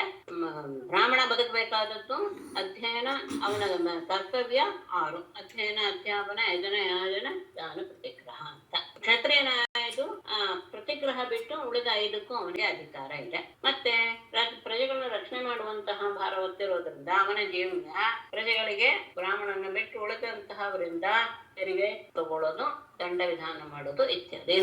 ವೈಶ್ಯಸ್ತು ವಾರ್ತಾವೃತ್ತಿಶ್ಚ ನಿತ್ಯಂ ಬ್ರಹ್ಮಕುಲ ಅನುತಃ ಶೂದ್ರಸ್ಯ ಶುಶ್ರೂಷಾ ವೃತ್ತಿಶ್ಚ ಸ್ವಾಮಿನೋ ಭವೇತ್. ಎಲ್ಲವನ್ನು ಹೇಗೆ ತಿಳಿಸಿದ್ದಾರೆ ಗಮನಿಸ್ಕೊಳ್ಳಿ. ಅಂದ್ರೆ ಜೀವನ ವೃತ್ತಿ ಎಲ್ಲ ಹೇಗೆ, ಯಾರ್ಯಾರು ಹೇಗೆ ಬದುಕಬೇಕು ಅನ್ನೋದು. ವೈಶ್ಯ ತು ನಿತ್ಯಂ ಬ್ರಹ್ಮಕುಲಾನುಗಃ ವಾರ್ತಾವೃತ್ತಿ ಚ ಶೂದ್ರಸ್ಯ ದ್ವಿಜ ಶುಶ್ರೂಷಾ ವೃತ್ತಿ ಚ ಸ್ವಾಮಿನಃ ಭವೇತ್. ವೈಶ್ಯಸ್ತು ವೈಶ್ಯನಾಥನು ನಿತ್ಯಂ ಯಾವಾಗಲೂ ಬ್ರಹ್ಮಕುಲಾನುಗಃ ಬ್ರಾಹ್ಮಣರ ವಂಶಕ್ಕೆ ಅವನು ಯೋಗ್ಯ ರೀತಿಯಲ್ಲಿ ನಡೆದುಕೊಳ್ತಾ, ವಾರ್ತಾ ವೃತ್ತಿಶ್ಚ, ವಾರ್ತಾ ಅಂತ ಹೇಳಿದ್ರೆ ಕೃಷಿ, ಗೋವಿನ ರಕ್ಷಣೆ, ವ್ಯಾಪಾರ ಇತ್ಯಾದಿಗಳ ಮೂಲಕ ಜೀವನ ವೃತ್ತಿಯನ್ನು ನಡೆಸಬೇಕು. ಶೂದ್ರನಿಗೆ ಏನು, ಶೂದ್ರಸ್ಯ ದ್ವಿಜ ಶುಶ್ರೂಷ. ಶೂದ್ರ ಬ್ರಾಹ್ಮಣರ ಸೇವೆಯನ್ನು ಮಾಡ್ತಾ ಇರಬೇಕು. ಆದರೆ ಅವನ ಜೀವನ ಹಾಗಾದ್ರೆ ಇದು ಹೇಗೆ, ಜೀವನ ವೃತ್ತಿ ಏನು ಅಂದ್ರೆ ವೃತ್ತಿಷ್ಟ ಸ್ವಾಮಿನಃ ಭವೇತ್. ಅವನು ಯಾರ ಸೇವೆಯನ್ನು ಮಾಡ್ತಾ ಇದ್ದಾನೋ ಅವರೇ ಅವನ ಜೀವನ ನಿರ್ವಹಣೆಯನ್ನ ಮಾಡಬೇಕು. ವೈಶ್ಯನಾದವನು ಬ್ರಾಹ್ಮಣರ ವಂಶದಲ್ಲಿ ಹುಟ್ಟಿದವರಂತಹ ಅವರನ್ನು ಅನುಸರಿಸ್ತಾ, ಅಂದ್ರೆ ಅವರಿಗೆ ಯೋಗ್ಯ ರೀತಿಯಲ್ಲಿ ಗೋರಕ್ಷಣೆ, ಕೃಷಿ, ವ್ಯಾಪಾರ ಇವುಗಳ ಮೂಲಕ ಅಂದ್ರೆ ಅವರನ್ನು ಅನುಸರಿಸ್ತಾ ಅವರಿಗೆ ಬೇಕಾದ ರೀತಿಯಲ್ಲಿ ಅನುಕೂಲ ಮಾಡಿಕೊಡ್ತಾ ಈ ರೀತಿಯಲ್ಲಿ ಅವನು ಬದುಕಬೇಕು ವೈಶ್ಯ. ಶೂದ್ರನಾದವನು ಬ್ರಾಹ್ಮಣರ ಸೇವೆಯನ್ನು ಮಾಡ್ತಾ ಬದುಕಬೇಕು. ಆದ್ರೆ ಯಾರು ಸೇವೆ ಮಾಡ್ತಾ ಇದ್ದಾನೋ ಅವರೇ ಅವನ ಜೀವನದ ರಕ್ಷಣೆಯನ್ನ, ಜೀವನದ ವೃತ್ತಿಯನ್ನ ಅವರೇ ಕಲ್ಪಿಸಿಕೊಡ್ಬೇಕು. ಆಮೇಲೆ ಬ್ರಾಹ್ಮಣ ಯಾವ ರೀತಿಯಲ್ಲಿ ಬದುಕಬೇಕು ಅನ್ನೋದನ್ನ ತಗೊಳ್ತಾ ಇದ್ದಾರೆ. ಇದನ್ನೆಲ್ಲ ಗಮನಿಸಿದಾಗ ಗೊತ್ತಾಗತ್ತೆ ಅವರ ಜೀವನ ಎಷ್ಟು ಕಷ್ಟದ್ದು ಎನ್ನುವುದು. ಒಂದು ಮಾತು ಇದೆ, ಬ್ರಾಹ್ಮಣನ ಜನ್ಮ ಸುಖ ಪಡೋದಕ್ಕೆ ಅಲ್ಲ ಎನ್ನುವ ಒಂದು ಮಾತಿದೆ. ವಾರ್ತಾ ವಿಚಿತ್ರಾಶಾಲೇನ ಯಾಯಾವರಶಿಲೋಂಚನಂ ವೃತ್ತಿಶ್ಚತುರ್ಧೇಯಂ ಶ್ರೇಯಸಿ ಚೋತ್ತರೋತ್ತರ. ಬ್ರಾಹ್ಮಣನಾದವನು ಹೇಗೆ ಬದುಕಬೇಕು, ಯಾವ ರೀತಿಯಲ್ಲಿ ಜೀವನ ನಿರ್ವಹಣೆ ಮಾಡಬೇಕಂತ ಹೇಳಿದ್ರೆ, ವಾರ್ತಾ ವಿಚಿತ್ರ ಒಂದು, ಶಾಲೇನ ಯಾಯಾವರ ಶಿಲೋಂಚನಂ ಇಯಂ ವಿಪ್ರವೃತ್ತಿ ಚತುರ್ಧಾ ಉತ್ತರೋತ್ತರ ಚ ಶ್ರೇಯಸಿ. ವಾರ್ತಾ ವಿಚಿತ್ರ ಅಂದ್ರೆ ಕೃಷಿ ಇತ್ಯಾದಿ ರೂಪದಲ್ಲಿ ಅದು ಇದೆ. ಆದ್ರೆ ಅದು ತೀರಾ ಅವಶ್ಯಕತೆ ಬಿದ್ದಾಗ ಅವ್ರು ಮುಂದೆ ಹೇಳಿದ್ಮೇಲೆ ಅದರ ವಿಷಯ ಗೊತ್ತಾಗ. ಕೃಷಿ ಆಗ್ಬಹುದು ಅಥವಾ ಗೋರಕ್ಷಣೆ ಆಗ್ಬಹುದು, ಇದನ್ನೆಲ್ಲವನ್ನು ಸಹ ವೈಶ್ಯರ ಯಾವುದೋ ಒಂದು ಜೀವನೋಚಿದೆಯೋ ಅದನ್ನ ಮಾಡಬಹುದು. ಅನೇಕ ರೀತಿಯಾದಂತಹ ವ್ಯವಹಾರ. ಶಾಲೀನ ಅಂತ ಹೇಳಿದ್ರೆ ಯಾರನ್ನು ಬೇಡದೆ ತಾನಾಗಿಯೇ ಬಂದದ್ದನ್ನ ಅವನು ಜೀವನಕ್ಕೆ ಉಪಯೋಗಿಸ್ಕೊಳ್ಬಹುದು. ಯಾಯಾವರ ಅಂತ ಹೇಳಿದರೆ ಪ್ರತಿದಿನವೂ ಭಿಕ್ಷೆ ಬೇಡಿಕೊಂಡು ತಂದು ಅದರಿಂದ ಅವನು ಬದು. ಶಿಲೋಂಚನಂ ಅಂದ್ರೆ ಭತ್ತದ ಆ ಹೊಲಗಳಲ್ಲಿ ಆ ಭತ್ತದ ಇದರಿಂದ ಬಿಟ್ಟಿರ್ತಾರಲ್ಲ ಕೆಲವು ಧಾನ್ಯಗಳೆಲ್ಲ, ಹಾಗಾಗಿ ಬಿಟ್ಟು ಹೋಗಿರುತ್ತೆ ಕತ್ತರಿಸುವಾಗ. ಅಂತಹ ಆ ಭತ್ತಗಳನ್ನ ಧಾನ್ಯಗಳನ್ನ ತಗೊಂಡು ಬಂದು ಅದನ್ನ ಜೀವನ ವೃತ್ತಿಯನ್ನಾಗಿ ಮಾಡ್ಕೊಳ್ಳೋದು ಅಂತ 4 ರೀತಿಯಾಗಿ ಇಯಂ ವಿಪ್ರವೃತ್ತಿ ಚತುರ್ಥ. ಈ ರೀತಿಯಾಗಿ ಬ್ರಾಹ್ಮಣನಿಗೆ ಜೀವನ ನಿರ್ವಹಣೆ ಮಾಡೋದಕ್ಕೆ 4 ರೀತಿಯಾಗಿ ಹೇಳಿದೆ. ಉತ್ತರೋತ್ತರಾಚ ಶ್ರೇಯಸಿ. ಗಮನಿಸಿ, ಮೊದಲಿಗಿಂತ ಮುಂದಿದ್ದು ಹೆಚ್ಚು ಶ್ರೇಷ್ಠವಾಗಿದೆ. ವಾರ್ತಾ ವಿಚಿತ್ರ ಅನ್ನೋದಕ್ಕೆ ಇನ್ನೊಂದು ಅರ್ಥವನ್ನು ಮಾಡ್ತಾರೆ. ಏನು, ಆ ಯಜ್ಞ ಯಾಗಾದಿಗಳನ್ನ ನಡೆಸ್ತಾ ಆತ ಅಧ್ಯಯನ ಮಾಡ್ತಾ ಹಾಗೆ ಬದುಕಬಹುದು ಅಂತ. ಆದರೆ ವಾರ್ತಾ ಎನ್ನುವ ಶಬ್ದಕ್ಕೆ ಕೃಷಿ ಇತ್ಯಾದಿ ಎನ್ನುವಂತಹ ಅರ್ಥವೇ ಇರೋದರಿಂದ ಅದೇ ಸರಿಯಾದ ಅರ್ಥ ಅಂತ ಅನ್ಸುತ್ತೆ. ಯಾಕೆಂದ್ರೆ ಬ್ರಾಹ್ಮಣರಿಗೆ ಕೃಷಿ ಹೇಳಿಲ್ಲ. ಅದು ತೀರಾ ಅಂದ್ರೆ ಬೇರೆ ಯಾವ ಜೀವನ ವೃತ್ತಿಯೂ ಇಲ್ಲ ಅಂತ ಆದಾಗ ಬ್ರಾಹ್ಮಣ ಕೃಷಿಯನ್ನು ಮಾಡಬಹುದು ಅಂತ ಹೇಳ್ತಾರೆ. ಅದು ತೀರಾ ಕಟ್ಟ ಕಡೆಯ ಉಪಾಯ. ಹಾಗಾಗಿ ಮೊದಲನೇದು ಹೇಳಿದ್ರಿಂದ ಮುಂದೆ ಹೆಚ್ಚು ಉತ್ತಮವಾದದ್ದು ಅಂತ 4 ರೀತಿಯ ವೃತ್ತಿಗಳನ್ನ ಹೇಳಿದ್ದಾರೆ. ಅದರಲ್ಲಿ ಕೊನೆಯದಿದೆಯಲ್ಲ ಶಿಲೋಂಚನ, ಅದು ಅತ್ಯಂತ ಉತ್ತಮ. ಅದಕ್ಕಿಂತ ಹಿಂದಿನದು ಯಾಯಾವರ, ಅದಕ್ಕಿಂತ ಹಿಂದೆಂದು ಶಾಲಿನ, ಕೊನೆ ಜಗನ್ಯೋನೋತ್ತಮಾಂ ನೃತ್ಯಂ ಅನಾಪರಿಭಜೆ ನರಃ ತೇ ರಾಜನ್ಯಮಾಪತ್ಸು ಸರ್ವೇಷಾಮಪಿ ಸರ್ವಶಃ. ಹೀಗೆ ಅವರವರು ಈ ರೀತಿಯಾಗಿ ಬದುಕಬೇಕು ಅಂತ ಹೇಳಿದ ಮೇಲೆ ಆಪತ್ ಕಾಲದಲ್ಲಿ ಯಾರು ಯಾವ ರೀತಿಯಾದಂತಹ ವೃತ್ತಿಯನ್ನಾದ್ರೂ ಆಶ್ರಯಿಸಬಹುದು. ಆಪತ್ಕಾಲ ಬಂತು, ಇನ್ನೇನು ಜೀವನ ನಿರ್ವಹಣೆಗೆ ಏನು ಸಾಧ್ಯವೇ ಇಲ್ಲ ಅಂದಾಗ ಜಘನ್ಯ ನರಃ ಅನಾಪದಿ ಋತೆ ರಾಜನ್ಯಂ ಅಥವಾ ರಾಜನ್ಯಂ ಋತೆ ಉತ್ತಮಾಂ ವೃತ್ತಿಂ ನ ಭಜೇತ್. ಜಘನ್ಯ ನರಃ ಕೆಳಜಾತಿಯ ವ್ಯಕ್ತಿಯು ಅನಾಪದಿ ಆಪತ್ತು ಇಲ್ಲದೆ ಇರುವಂತಹ ಸಂದರ್ಭದಲ್ಲಿ ಋತೆ ರಾಜನ್ ಕ್ಷತ್ರಿಯನನ್ನು ಬಿಟ್ಟು ಉತ್ತಮ ವೃತ್ತಿಂ ನ ಭಜೇತ್. ಉತ್ತಮ ಅಂದ್ರೆ ಮೇಲೆ ಹೇಳಿದಂತಹ ಮೇಲುವ ಜಾತಿಯವರ ಯಾವ ವೃತ್ತಿಗಳನ್ನು ಸಹ ಆತ ಅವಲಂಬಿಸಬಾರದು. ಅಂದ್ರೆ ಕೆಳಜಾತಿಯ ವ್ಯಕ್ತಿ ಆಪತ್ಕಾಲ ಬಂದಾಗ ಉಳಿದವರು ಮಾಡುವಂತಹ ಕೆಲಸವನ್ನು ಮಾಡಿಕೊಂಡು ಜೀವನ ನಿರ್ವಹಣೆ ಮಾಡುವ. ಆದ್ರೆ ಆಪತ್ತು ಇಲ್ಲದೆ ಇರುವ ಸಂದರ್ಭದಲ್ಲಿ ಉತ್ತಮರ ವ್ಯವಹಾರಗಳನ್ನ, ಉತ್ತಮರ ಜೀವನ ವೃತ್ತಿಯನ್ನ ಇವನು ಆಶ್ರಯಿಸಬಾರದು. ಋತೆ ರಾಜನ್ ಹೇಳಿದ ರಾಜನ್ಯ ಕ್ಷತ್ರಿಯರನ್ನು ಬಿಟ್ಟು ಇದು ಬಿಟ್ಟು ಯಾವುದನ್ನ ಪ್ರತಿಗ್ರಹ ಬಿಟ್ಟು ಉಳಿದ 5 ಸಹ ಅವನು ಆಶ್ರಯಿಸಬಹುದು.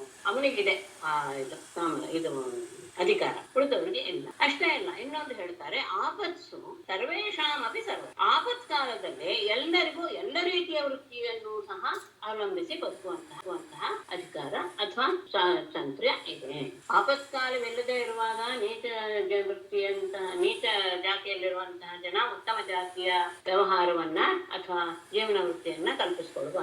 ಹಾಗೇನೆ ಆಪತ್ತು ಬಂದಾಗ ಎಲ್ಲರೂ ಎಲ್ಲ ರೀತಿಯ ವೃತ್ತಿಗಳನ್ನು ಆಶ್ರಯಿಸಿ ಜೀವನವನ್ನ ನಡೆಸಬಹುದು ಅಂತ ಹೇಳಿದ್ದಾರೆ. ಆದರೆ ರಾಜನ್ಯಂ ಋತೆ ಅಂತ ಹೇಳಿದ್ದಾರೆ. ಕ್ಷತ್ರಿಯರು ಪ್ರತಿಗ್ರಹವನ್ನು ಬಿಟ್ಟು ಉಳಿದ ಎಲ್ಲ ರೀತಿಯ ಇದನ್ನು ಸಹ ಮಾಡಬಹುದು. ಅಂದ್ರೆ ಇವನು ಸಹ ಮಾಡಬಹುದು ಅಂತ ಅರ್ಥ. ಯಾರು ಜಗನ್ಯ ನೀಚ ಇದಾನಲ್ಲ, ಜಗನ್ಯ ನರ ಇದಾನಲ್ಲ, ಅವನು ಸಹ ಉತ್ತಮರು ಮಾಡುವಂತಹ ಅಡ್ಗಳನ್ನ ಮಾಡಬಹುದು. ಯಾವಾಗ ಅವನ ಆಪತ್ಕಾಲದಲ್ಲಿ ಇದ್ದಾನೆ, ಅವನಿಗೆ ಇನ್ನೇನು ಬ್ರಾಹ್ಮಣರ ಸೇವೆ ಇತ್ಯಾದಿ ಎಲ್ಲ ಯಾವುದೇ ಕೆಲಸ ಸಿಗ್ತಾ ಇಲ್ಲ ಅನ್ನುವಾಗ ಅವನು ಈ ರೀತಿಯಾದಂತಹ ವೃತ್ತಿಯನ್ನು ಆಶ್ರಯಿಸಬಹುದು.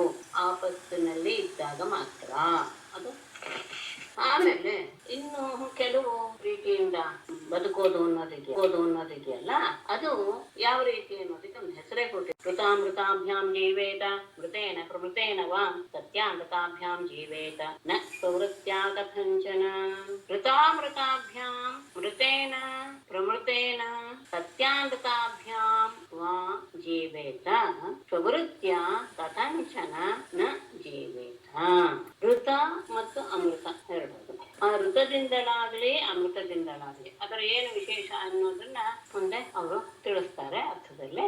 ಮೃತೇನ ಪ್ರಮೃತೇನ, ಋತ ಅಮೃತ ಅಂತ ಒಂದು ಜೋಡಿ, ಅಂದ್ರೆ ಎರಡು ಬೇರೆ ಬೇರೆನೆ. ಆಮೇಲೆ ಮೃತ ಪ್ರಮೃತ ಅಂತ, ಸತ್ಯ ಮತ್ತು ಅಮೃತ, ಒಟ್ಟು 6. ಈ ರೀತಿಯಲ್ಲಿ ಈ ಯಾವುದೇ ಆದರೂ ರೀತಿಯಲ್ಲಿ ಏನ ಮಾಡ್ಬೋದು, ಅವನು ಜೀವನ ವೃತ್ತಿಯನ್ನ ನಡೆಸಬಹುದು. ಆದ್ರೆ ಸ್ವವೃತ್ತಿಯ ಕಥಂಚನ ಜೀವಿತ, ಸ್ವವೃತ್ತಿಯಿಂದ ಯಾರು ಸಹ ಬದುಕಬಾರದು.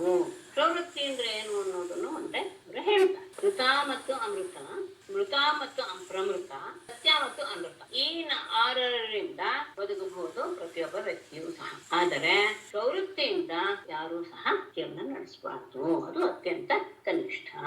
ಏನು ಋತ ಅಮೃತ ಅಂದ್ರೆ ಋತಮುಂಚ ಶಿಲಂ ಪ್ರೋಕ್ತಂ ಅಮೃತಂ ಯದಯಾಚಿತಂ ಮೃತಂತು ನಿತ್ಯಯಾಂಚ ಸ್ಯಾತ್ ಪ್ರಮೃತಂ ಕರ್ಷಣಂ ಸ್ಮೃತಂ.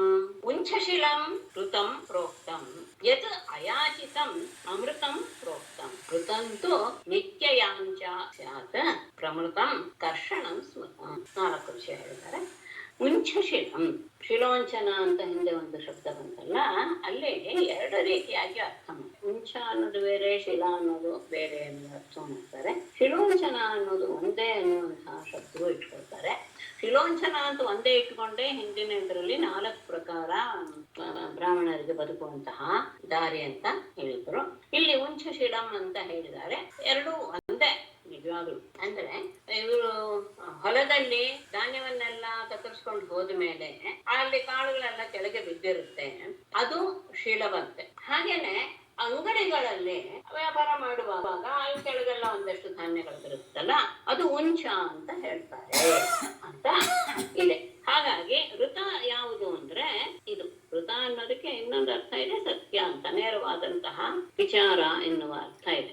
ಅಂದ್ರೆ ಇದು ಬಹಳ ಉತ್ತಮವಾದಂತಹ ಜೀವನ ಶೈಲಿ. ಯಾವುದು ಆ ಹೊಲಗಳಲ್ಲಿ ಅವರು ಬಿಟ್ಟು ಹೋಗಿ ತಗೊಂಡು ಹೋದ್ಮೇಲೆ ಸಿಕ್ಕಿದಂತಹ ಧಾನ್ಯವಾಗ್ಲಿ, ಅಥವಾ ಅಂಗಡಿಗಳಲ್ಲಿ ಅವರು ವ್ಯಾಪಾರ ಮಾಡುವಾಗ ಅದು ಅಲ್ಲಿ ಬಿದ್ದಿರುವಂತಹ ಧಾನ್ಯಗಳಾಗ್ಲಿ ತಂದು ಜೀವನ ನಿರ್ವಹಿಸುವುದು ಋತ. ಅಮೃತ ಅಂದ್ರೆ ಏನು ಅಂದ್ರೆ ಯದ್ ಅಯಾಚಿತಂ ಅಮೃತಂ, ಯಾವುದು ಏನನ್ನೂ ಬೇಡದೆ ಇನ್ನೊಬ್ಬರ ಮುಂದೆ ಕೈ ಚಾಚದೆ ಹಾಗೇ ಸಿಗುತ್ತಲ್ಲ, ಅದು ಅಮೃತ. ಹಿಂದೆ ನಾವು ಶಾಲೀನ ಅನ್ನೋ ಶಬ್ದಕ್ಕೆ ಅರ್ಥ ಹೇಳಿದ್ರಲ್ಲ, ಅದೇ ರೀತಿಯಾಗಿ ಯಾರನ್ನು ಬೇಡದೆ ತಾನಾಗಿಯೇ ತಮಗೆ ಒದಗಿ ಬಂದಂತಹದ್ದೇನಾದ್ರೂ ಸಿಕ್ಕಿದ್ರೆ ಅದು ಅಮೃತ ಅಂತ ಅನ್ಸ್ಕೊಡುತ್ತೆ.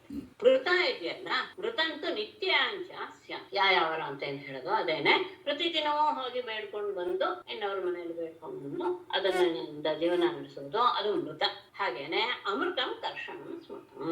ಅಮೃತ ಯಾವುದು ಅಂದ್ರೆ ಕೃಷಿಯಿಂದ ನಡೆಸುವಂತದ್ದು, ವಾರ್ತಾವೃತ್ತಿ ಇದೆಯಲ್ಲ, ಅದರಿಂದ ವ್ಯವಸಾಯದಿಂದ ಬದುಕೋದಿದೆಯಲ್ಲ, ಅದು ಪ್ರಮೃತಂ ಅಂತ ಅಂದ್ರೆ. ಈ 4 ರೀತಿಯಾಗಿ ಬದುಕಬಹುದು, ಅದು ಉತ್ತಮವಾದದ್ದೇನೆ. ಇನ್ನೊಂದಿದೆ ಸತ್ಯಾಮೃತ ಇದೆಯಲ್ಲ, ಅದಕ್ಕೆ ವಿವರಣೆ. ಸತ್ಯಾಮೃತಂತು ವಾಣಿಜ್ಯಂ ಪ್ರವೃತ್ತಿರ್ನೀಜ ಸೇವನಂ ವರ್ಜಯೇತ್ತಾಂ ಸದಾ ವಿಪ್ರಃ ರಾಜನ್ಯಶ್ಚ ಜುಗುಪ್ಸಿತಾಂ ಸರ್ವವೇದಮಯೋ ವಿಪ್ರಃ ಸರ್ವದೇವಮಯೋ ನೃಪಃ. ವಾಣಿಜ್ಯಂತೂ ಸತ್ಯಾಮೃತಂ ನೀಚ ಸೇವನಂ ಸ್ವವೃತ್ತಿ ತಾಂ ಜುಗುಪ್ಸಿತಾಂ ಸದಾ ವಿಪ್ರಃ ರಾಜನ್ಯಃ ಚ ವರ್ಜಯೇತ್ ಸರ್ವವೇದಮಯಃ ವಿಪ್ರಃ ಸರ್ವದೇವಮಯಃ ನೃಪಃ. ವಾಣಿಜ್ಯ ಅಂದ್ರೆ ವ್ಯಾಪಾರ. ಈ ವ್ಯಾಪಾರ ಎನ್ನುವುದು ಸತ್ಯಾಮೃತಂತು, ಸತ್ಯ ಮತ್ತು ಅಮೃತ. ಅಂದ್ರೆ ಅದು ಸತ್ಯವೂ ಹೌದು, ಕೆಲವು ಕಡೆ ಅಮೃತವೂ ಸೇರಿದೆ. ಹಾಗಾಗಿ ವ್ಯಾಪಾರ ಎನ್ನುವುದಿದ್ದಲ್ಲ, ಅದು ಸತ್ಯಾಮೃತ ಎನ್ನುವಂತಹ ಅದು ಜೀವನ ವೃತ್ತಿ ನಡೆಸಬಹುದು. ಆದ್ರೆ ನೀಚ ಸೇವನ ಸ್ವವೃತ್ತಿ, ಕೆಳಜಾತಿಯವರ ಸೇವೆ ಮಾಡೋದು ಅದು ಪ್ರವೃತ್ತಿ ಅಂತ ಅನ್ಸ್ಕೊಳ್ತೆ. ತನಗಿಂತ ಕೆಳಗಡೆ ಇರುವಂತಹ ವ್ಯಕ್ತಿಗಳನ್ನ, ಜಾತ್ಯ ಅವರನ್ನ ಸೇವೆ ಮಾಡಿದ್ದ ಬದುಕೋದಿದೆಯಲ್ಲ ಅದು ಪ್ರವೃತ್ತಿ. ಆ ಪ್ರವೃತ್ತಿಯನ್ನ ಆಶ್ರಯಿಸಬಾರದು ಅಂತ ಇದೆ. ಹಾಗಾಗಿ ತಾನ್ ಯುಗುಪ್ಸಿತಾಂ ಅಂತಹ ಅಂದ್ರೆ ನೀಚರ ಸೇವೆಯನ್ನು ಮಾಡುವಂತಹ, ಮನಸ್ಸಿಗೆ ಹಿಂಸೆಯನ್ನು ಉಂಟು ಮಾಡುವಂತಹ, ನಿಂದಿತವಾದಂತಹ ಆ ವೃತ್ತಿಯನ್ನ ಸದಾ ಯಾವಾಗ್ಲೂ ವಿಪ್ರಹ ರಾಜನ್ಯಶ್ಚ ಬ್ರಾಹ್ಮಣ ಮತ್ತು ಕ್ಷತ್ರಿಯ ಇಬ್ರು ಸಹ ಅದನ್ನ ವರ್ಜಯೇ, ಅದನ್ನ ಬಿಡಬೇಕು. ನನಗಿಂತ ಕೆಳಗಡೆ ಜಾತಿಯ ಜನರನ್ನ ಸೇವೆ ಮಾಡಿ ಜೀವನ ನಡೆಸೋದು ಅನ್ನೋದು ಬಹಳ ಕನಿಷ್ಠವಾದಂತಹ ಪ್ರವೃತ್ತಿ. ಅದು ಅದನ್ನ ಯಾರು ಆಶ್ರಯಿಸಬಾರದು. ಯಾಕೆ ಆಶ್ರಯಿಸಬಾರದು ಅಂದ್ರೆ ಕಾರಣ ಬೇಕು. ಸರ್ವವೇದಮಯ ವಿಪ್ರಹ, ಬ್ರಾಹ್ಮಣ ಎಲ್ಲ ವೇದಗಳ ಸ್ವರೂಪ ಬ್ರಾಹ್ಮಣ. ಸರ್ವದೇವಮಯ ನೃಪಃ, ಎಲ್ಲ ದೇವತೆಗಳ ಸ್ವರೂಪ ರಾಜ. ಹಾಗಾಗಿ ರಾಜ ವೈ ವಿಷ್ಣು ಅಂತಾನೆ ಪ್ರಸಿದ್ಧ. ಅಂದ್ರೆ ರಾಜನನ್ನ ವಿಷ್ಣು ಅಂತಾನೆ ಭಾವಿಸಿ ಆತನನ್ನ ಆರಾಧಿಸಬೇಕು, ಗೌರವಿಸಬೇಕು ಅಂತ ಇದೆ. ಹಾಗಾಗಿ ಎಲ್ಲ ದೇವತೆಗಳ ಸ್ವರೂಪ ರಾಜ, ಎಲ್ಲ ಸ್ವರೂಪ ಬ್ರಾಹ್ಮಣ. ಹಾಗಾಗಿ ಅವರು ತಮಗಿಂತ ಕೆಳಗಿನ ಜಾತಿಯವರ ಸೇವೆ ಮಾಡಿ ಬದುಕೋದು ಸರಿಯಲ್ಲ. ಅದನ್ನ ಪೂರ್ತಿಯಾಗಿ ಅದನ್ನ ಬಿಟ್ಟು ಬಿಡ್ಬೇಕು. ಆಮೇಲೆ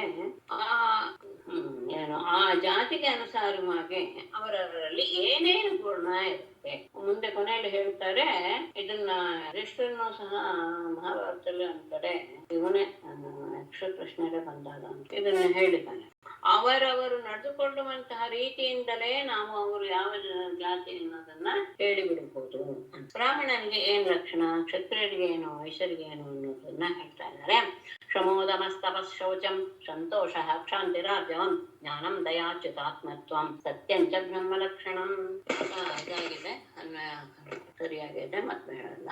ಶ್ರಮಃ ದಮಃ ತಪಃ. ಶ್ರಮಃ ಅಂದ್ರೆ ಮನಸ್ಸಿನ ನಿಗ್ರಹ, ದಮಃ ಅಂದ್ರೆ ಹೊರಗಿನ ಇಂದ್ರಿಯಗಳ ನಿಗ್ರಹ, ತಪಃ ಅಂದ್ರೆ ತಪಸ್ಸು, ನಾನು ಹಿಂದೆ ಹೇಳಿದಂತಹ ರೀತಿಯ ತಪಸ್ಸು. ಶೌಚಂ ಎಲ್ಲೂ ಸಹ ಮಾತು, ಮನಸ್ಸು ಮತ್ತು ದೇಹ ಎಲ್ಲೂ ಸಹ ಶುದ್ಧವಾಗಿರಬೇಕು. ಸಂತೋಷ ಯಾವಾಗಲೂ ಸಹ ಆನಂದದ ಭಾವವನ್ನ ಹೊಂದಿರಬೇಕು. ದುಃಖ ಎನ್ನುವುದು ಇರಬಾರದು ಅನ್ನೋದು ಶಾಂತಿ ಕ್ಷಮೆ. ಆರ್ಜವಂ ಅಂದ್ರೆ ಬಹಳ ನೇರವಾದ ನಡವಳಿಕೆ, ಅಂದ್ರೆ ಸರಳತೆ, ಆಡಂಬರವನ್ನು ತೋರಿಸ್ಕೊಳ್ಳದೆ ಇರುವುದು.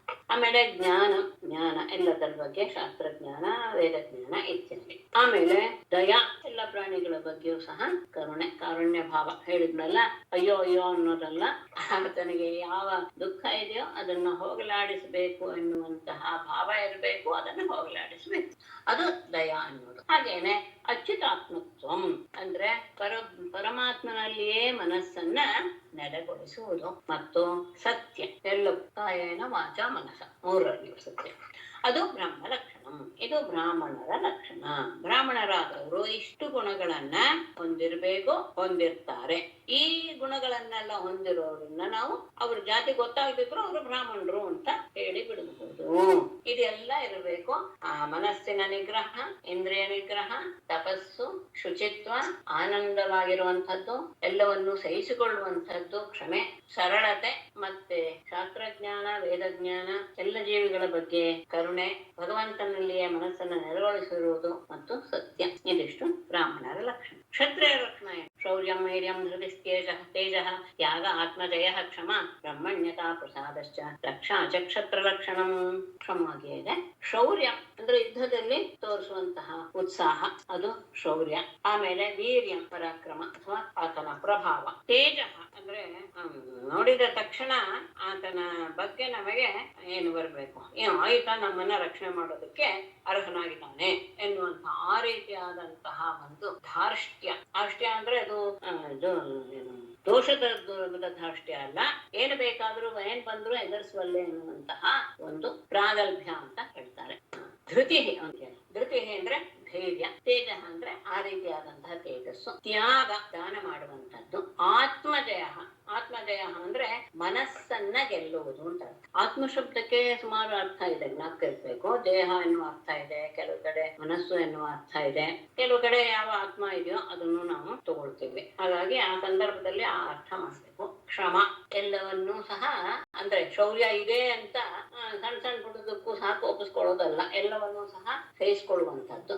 ಬ್ರಹ್ಮಣ್ಯತ, ಬ್ರಾಹ್ಮಣರ ಬಗ್ಗೆ ಗೌರವ. ಆಮೇಲೆ ಪ್ರಸಾದ, ಎಲ್ಲರಿಗೂ ಸಹ ಅನುಗ್ರಹ ಮಾಡುವಂಥದ್ದು, ಅಂದ್ರೆ ನಾನು ನಿನಗೆ ಬೆಂಗಾವಲಾಗಿದ್ದೀನಿ ಎನ್ನುವಂತಹ ಭಾವವನ್ನು ಪ್ರಕಟಪಡಿಸುವುದು. ಹಾಗೆ ರಕ್ಷಣೆ, ಪ್ರಜೆಗಳನ್ನ ರಕ್ಷಣೆ ಮಾಡುವುದು. ಇದಿಷ್ಟು ಸಹ ಕ್ಷತ್ರ ಲಕ್ಷಣ, ಕ್ಷತ್ರಿಯರ ಲಕ್ಷಣ ಗೊತ್ತಿದೆ. ಯುದ್ಧದಲ್ಲಿ ಉತ್ಸಾಹ ರೂಪವನ್ನು ತೋರುವುದು, ಹಾಗೇನೆ ಪರಾಕ್ರಮ, ಧೈರ್ಯ, ಪ್ರಾಗಲ್ಭ್ಯ, ದಾನ, ಮನಸ್ಸನ್ನ ಗೆಲ್ಲುವುದು, ಸಹನೆ, ಬ್ರಾಹ್ಮಣರ ಬಗ್ಗೆ ಗೌರವ, ಬಡವರ ಬಗ್ಗೆ ಅನುಗ್ರಹ ಮತ್ತು ಪ್ರಜೆಗಳನ್ನ ರಕ್ಷಣೆ ಮಾಡುವುದು. ಇದು ಕ್ಷತ್ರಿಯರ ಲಕ್ಷಣ.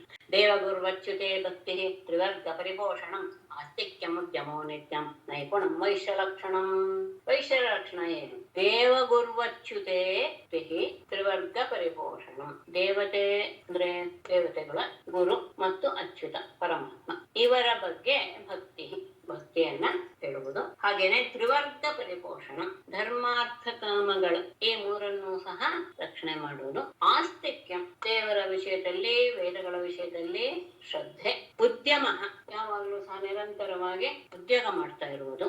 ನಿತ್ಯಂ ನೈಪುಣಂ, ಅಷ್ಟೇ ಅಲ್ಲ ಎಲ್ಲದರಲ್ಲಿಯೂ ಸಹ ಒಳ್ಳೆಯ ಕುಶಲತೆ. ಇದು ವೈಶ್ಯ ಲಕ್ಷಣ. ವ್ಯಾಪಾರದಲ್ಲಿ ಅದು ಬೇಕೇ ಬೇಕು. ಇದಿಷ್ಟು ವೈಶ್ಯರ ಲಕ್ಷಣ. ದೇವತೆಗಳ ಬಗ್ಗೆ, ಗುರುಗಳ ಬಗ್ಗೆ, ಪರಮಾತ್ಮನ ಬಗ್ಗೆ ಭಕ್ತಿ, ಧರ್ಮಾರ್ಥ ಕಾಮ ಈ ಮೂರು ಪುರುಷಾರ್ಥಗಳನ್ನು ಸಹ ಯೋಗ್ಯ ರೀತಿಯಲ್ಲಿ ಇಟ್ಟುಕೊಳ್ಳೋದು ಅಥವಾ ವ್ಯವಹರಿಸೋದು. ಹಾಗೇನೆ ಆಸ್ತಿಕ್ಯ, ನಿರಂತರ ಉದ್ಯೋಗ ಮತ್ತು ಆ ಉದ್ಯೋಗದಲ್ಲಿ ಒಳ್ಳೆಯ ನೈಪುಣ್ಯತೆ ಅಥವಾ ಕುಶಲತೆ. ಇದು ವೈಶ್ಯನ ಲಕ್ಷಣ. ಶೂದ್ರನ ಲಕ್ಷಣ ಏನು? ಶೂದ್ರಸ್ಯ ಸನ್ನತಿ ಶೌಚಂ ಸೇವಾ ಸ್ವಾಮಿನ್ಯಮಾಯಯ ಅಮಂತ್ರಯಜ್ಞೋ ಹ್ಯಸ್ತೇಯಂ ಸತ್ಯಂ ಗೋವಿಪ್ರರಕ್ಷಣಂ. ಶೂದ್ರಸ್ಯ ಸನ್ನತಿಃ ಶೌಚಂ ಸ್ವಾಮಿನಿ ಅಮಾಯಯ ಸೇವಾ ಅಮಂತ್ರಯಜ್ಞಃ ಹಿ ಅಸ್ತೇಯಂ ಸತ್ಯಂ ಗೋವಿಪ್ರರಕ್ಷಣಂ. ಇದಿಷ್ಟು ಶೂದ್ರನ ಇದು. ಶೂದ್ರಸ್ಯ ಸನ್ನತಿ, ಶೂದ್ರನಿಗೆ ಸನ್ನತಿ ಅಂದ್ರೆ ತನಗಿಂತ ಮೇಲಿನವರ ವಿಷಯದಲ್ಲಿ ವಿನಯಪೂರ್ವಕವಾಗಿ ವ್ಯವಹಾರ ಮಾಡೋದು. ಶೌಚಂ, ಶುದ್ಧವಾಗಿರುವುದು. ಮತ್ತೆ ಸ್ವಾಮಿನೇ, ಯಜಮಾನನ ವಿಷಯದಲ್ಲಿ ಅಮಾಯಯ ಸೇವಾ, ಯಾವ ಕಪಟವಿಲ್ಲದೆ ವಂಚನೆ ಇಲ್ಲದೆ ಅದನ್ನ ಸೇವೆ ಮಾಡುವುದು. ಮತ್ತೆ ಅಮಂತ್ರಯಜ್ಞ, ಮಂತ್ರರಹಿತವಾಗಿ ಪಂಚಯಜ್ಞಗಳನ್ನ ಮಾಡಬೇಕು ಅಂತ ಇದೆ. ಗೃಹಸ್ಥನಿಗೆ ಒಂದು ನಿಯಮ, ಪಂಚಯಜ್ಞಗಳನ್ನು ಮಾಡಿದ. ಆ ಪಂಚಯಜ್ಞಗಳನ್ನ ಮಂತ್ರರಹಿತವಾಗಿ ಮಾಡಬೇಕು. ಅಂದ್ರೆ ಏನು ಮಂತ್ರ ಮಾಡೋದು ಅಂತ ಹೇಳಿದ್ರೆ ಅಂದ್ರೆ ಇವ್ರು ಹೇಳ್ತಾರೆ, ನಮಸ್ಕಾರೇಣ ಇವ ಪಂಚಯಜ್ಞಾನುಷ್ಠ, ನಮಸ್ಕಾರದ ಮೂಲಕವೇ ಆ 5 ಯಜ್ಞಗಳನ್ನ ಮಾಡಿ ಮುಗಿಸೋದು. ಮಂತ್ರವನ್ನು ಹೇಳುವಂತಹ ಇಲ್ಲ ಆತನಿಗೆ. ಆಮೇಲೆ ಅಸ್ತೇಯಂ, ಕಳ್ಳತನ ಮಾಡದೇ ಇರೋದು. ಸತ್ಯಂ, ಸತ್ಯವಾಗಿರುವುದು. ಗೋ ವಿಪ್ರ ರಕ್ಷಣಂ, ಹಸುವಿನ ಬ್ರಾಹ್ಮಣರ ರಕ್ಷಣೆ ಮಾಡೋದು. ಇದಿಷ್ಟು ಶೂದ್ರನ ಲಕ್ಷಣ. ಇದಿಷ್ಟು ಮಾಡ್ತಾ ಇದ್ದಾನೆ ಅಂದ್ರೆ ಅವನು ಶೂದ್ರನ. ಅಂದ್ರೆ ತನಗಿಂತ ಮೇಲ್ಮಟ್ಟದವರ ಮೇಲಿನ ಜಾತಿಯವರ ವಿಷಯದಲ್ಲಿ ವಿನಯಪೂರ್ವಕವಾದಂತಹ ವ್ಯವಹಾರ, ಅತ್ಯಂತ ಶುದ್ಧವಾಗಿರೋದು. ಎಲ್ಲದರಲ್ಲಿಯೂ ಕಾಯನ ವಾಚ ಮನಸ, ಅದು ಯಾವಾಗಲೂ ಹಾಕ್ಬಿಟ್ಕೊಡ್ಬೇಕು. ಶುಚಿ ಅಂದ್ರೆ 3 ಸಹ.